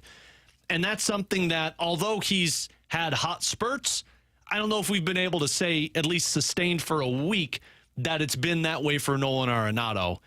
I don't know about you, T-Bone, but it's going to take a lot more than 6 games for me to look at Nolan Arenado and say he's back to what I thought he was going to be at the beginning of the season. I'm thinking I'm going to need about a month of consistently smashing the baseball by Nolan Arenado to look at this and say, okay, he's back. Yeah, that's kind of where I am. In 1 week, your slug percentage, your on base, even your batting average can be inflated. And 4 of those games came against the Washington Nationals, which I think it's important to note. And they threw all lefties, which the Cardinals have struggled against. He struggled against lefties, so it is a good sign to see that, okay, maybe he's starting to click against left-handed pitching, which, if he became a guy that was like, he struggles against right-handed pitching a little bit, but he can hit for power against lefties, I would sign up for that at this point. But these numbers can be inflated in a 6-game stretch. That slugging percentage of .539, that .946 OPS can all be inflated. I'm with you. I don't want to see it just for a week because I've fallen for that. I've fallen for one game before. We've fallen for it like 3 times, I think. Yeah, I want to see it for a 3 to 4 week stretch. If he can put it together for a 3 to 4 week stretch and he's pulling the ball, starting to, I don't even say get a hit for home runs, but is hitting for doubles and is starting to slug the baseball a little bit better, okay, now we can talk. Now we can talk about buying back into Nolan Arenado, and we can talk about also moving him back up in the order for the St. Louis Cardinals. He's Tanner Hendrickson. I'm Alex Ferrario. We'll take our final break. We'll come back with the rewind next here on 101 ESPN.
Closing it down here with the BK and Ferrario Rewind with Tanner Hendrickson. I'm Alex Ferrario. As BK had to duck out early, he'll be back with us tomorrow for a full show. Cardinals will be back in action tomorrow as they start their final series before the All-Star break against the Chicago Cubs. A day off today after falling to the Kansas City Royals in the doubleheader. Both games, and Ali Marmol talked last night about how he was ticked off that game didn't go the way that the Cardinals had planned for, and said that, they'll be ready to go for Friday's matchup against the Cubs. And I don't deny that, T-Bone. This team has shown the ability that if it's close, whether they're in front or behind, they'll mount a comeback. But as we talked about in the Open today, and if you missed any of our show, including conversations with Matt DeFranks about Ryan Suter signing with the Blues, you can check it out after the show today up on our podcast page, 101ESPN.com. You can also rewatch it up on our YouTube page, up at 101 ESPN STL, and our studio cams brought to you by the Air Alliance team. Your offense is going to be exactly what it's been all season long. It's going to be up and down. Your pitching, I believe, starting pitching, I should say, can continue to do what they've been accomplishing. And a great starts from Sonny Gray and Kyle Gibson. Miles Michaelis maintaining it. Lance Lynn, problematic, but at least gives you some innings.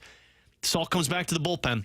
And yesterday felt like it's the warning signs of what could happen to this Cardinals team. And it was my biggest concern for this Cardinals team, T-Bone. Even with this run that they've made since Mother's Day, you are relying massively on JoJo Romero, Ryan Helsley, Andrew Kittredge, and honestly a little of Ryan Fernandez right now. You're relying on those guys to every single moment a game gets to the sixth inning, locks it down. And they have done a great job of it. They've been one of the better bullpens in baseball since Mother's Day. But how long can that sustain? Because Kittredge, the wear and tear is already starting to show. JoJo Romero, the wear and tear is already starting to show. In the past, the wear and tear has hit Ryan Helsley. If you lose that bullpen, in my opinion, you lose the one weapon you have in terms of fighting for a top spot in the Central Division or fighting for a spot to go deep into a playoffs. Yeah, the bullpen's the main reason, I would say. The starting pitching's been good, but the main reason you're winning all these close games is because of your bullpen. Right. Because they just don't, your offense doesn't help you separate. They need to win more games by 3 or more runs. They just don't do that. The offense isn't good enough at this point in the season to do so. So what happens? You got to rely on the higher leverage arms. And as we've seen over time now is Kittredge has become very split heavy. Has really struggles against lefties. JoJo, he's not bad against righties, but his numbers are starting to balloon up a little bit. And for some reason, swing and miss has disappeared from his fastball. Your hope is you get through this 4-game set with the Cubs, you get that all-star break, those guys can get refreshed. None of them are going outside of Helsley. And I'm not even worried about Helsley. That guy's a freaking stud. Get that week off, kind of rejuvenate a little bit, come back in. Those guys look a little bit fresher, but I do think they're going to have to add somebody to the pen. I think at minimum, you've got to add one arm to bring in some reinforcements. You can move whether it be John King or Chris Roycroft down to the minor leagues, replace him with another high-leverage arm, or even DFA Gallegos if they wanted to. But they need to bring in some reinforcements because you're right. We've talked about it. What is the identity of the St. Louis Cardinals? I don't know if it's necessarily pitching and defense. I think it is just a lights-out bullpen, which can really be good, and it can really win you some baseball games once you get to October. But you got to get to October without breaking them. They're going to need at least probably one more arm and reinforcements. In my opinion, that has been the only reason you've put yourself in this position is your bullpen. I mean, Sonny Gray, who has been elite for you, is only giving you 5 innings. Miles Michaelis, who has been great in this half, has struggled once you get later into games. Lance Lynn has been very rough in his outings. Gibson's been giving you innings in low-scoring games, and then Palante, you've been essentially doing bullpen games. The only way you're going to win is if you make sure that bullpen continues to sustain its dominance, and you're right, you're going to have to upgrade not only a starting pitcher, but you're going to have to find somebody for that bullpen at that trade deadline once you get back from the All-Star break. And again, the Cardinals open up a 4-game series. They'll have a doubleheader on Saturday against the Cubs at Busch Stadium. Cy Young, better known as Kyle Hendricks, is on the mound Friday for the Cardinals. So that'll be always a fun start to a series for this Cardinals group. We will be back with you tomorrow to wrap up the week with BK. He'll be back with us. Tanner Hendrickson. I'm Alex Ferrario. Again, you can check it out all on the podcast page, 101ESPN.com. Have a great rest of your day. We'll talk to you tomorrow at 11 a.m. Fastlane coming up next here on 101 ESPN.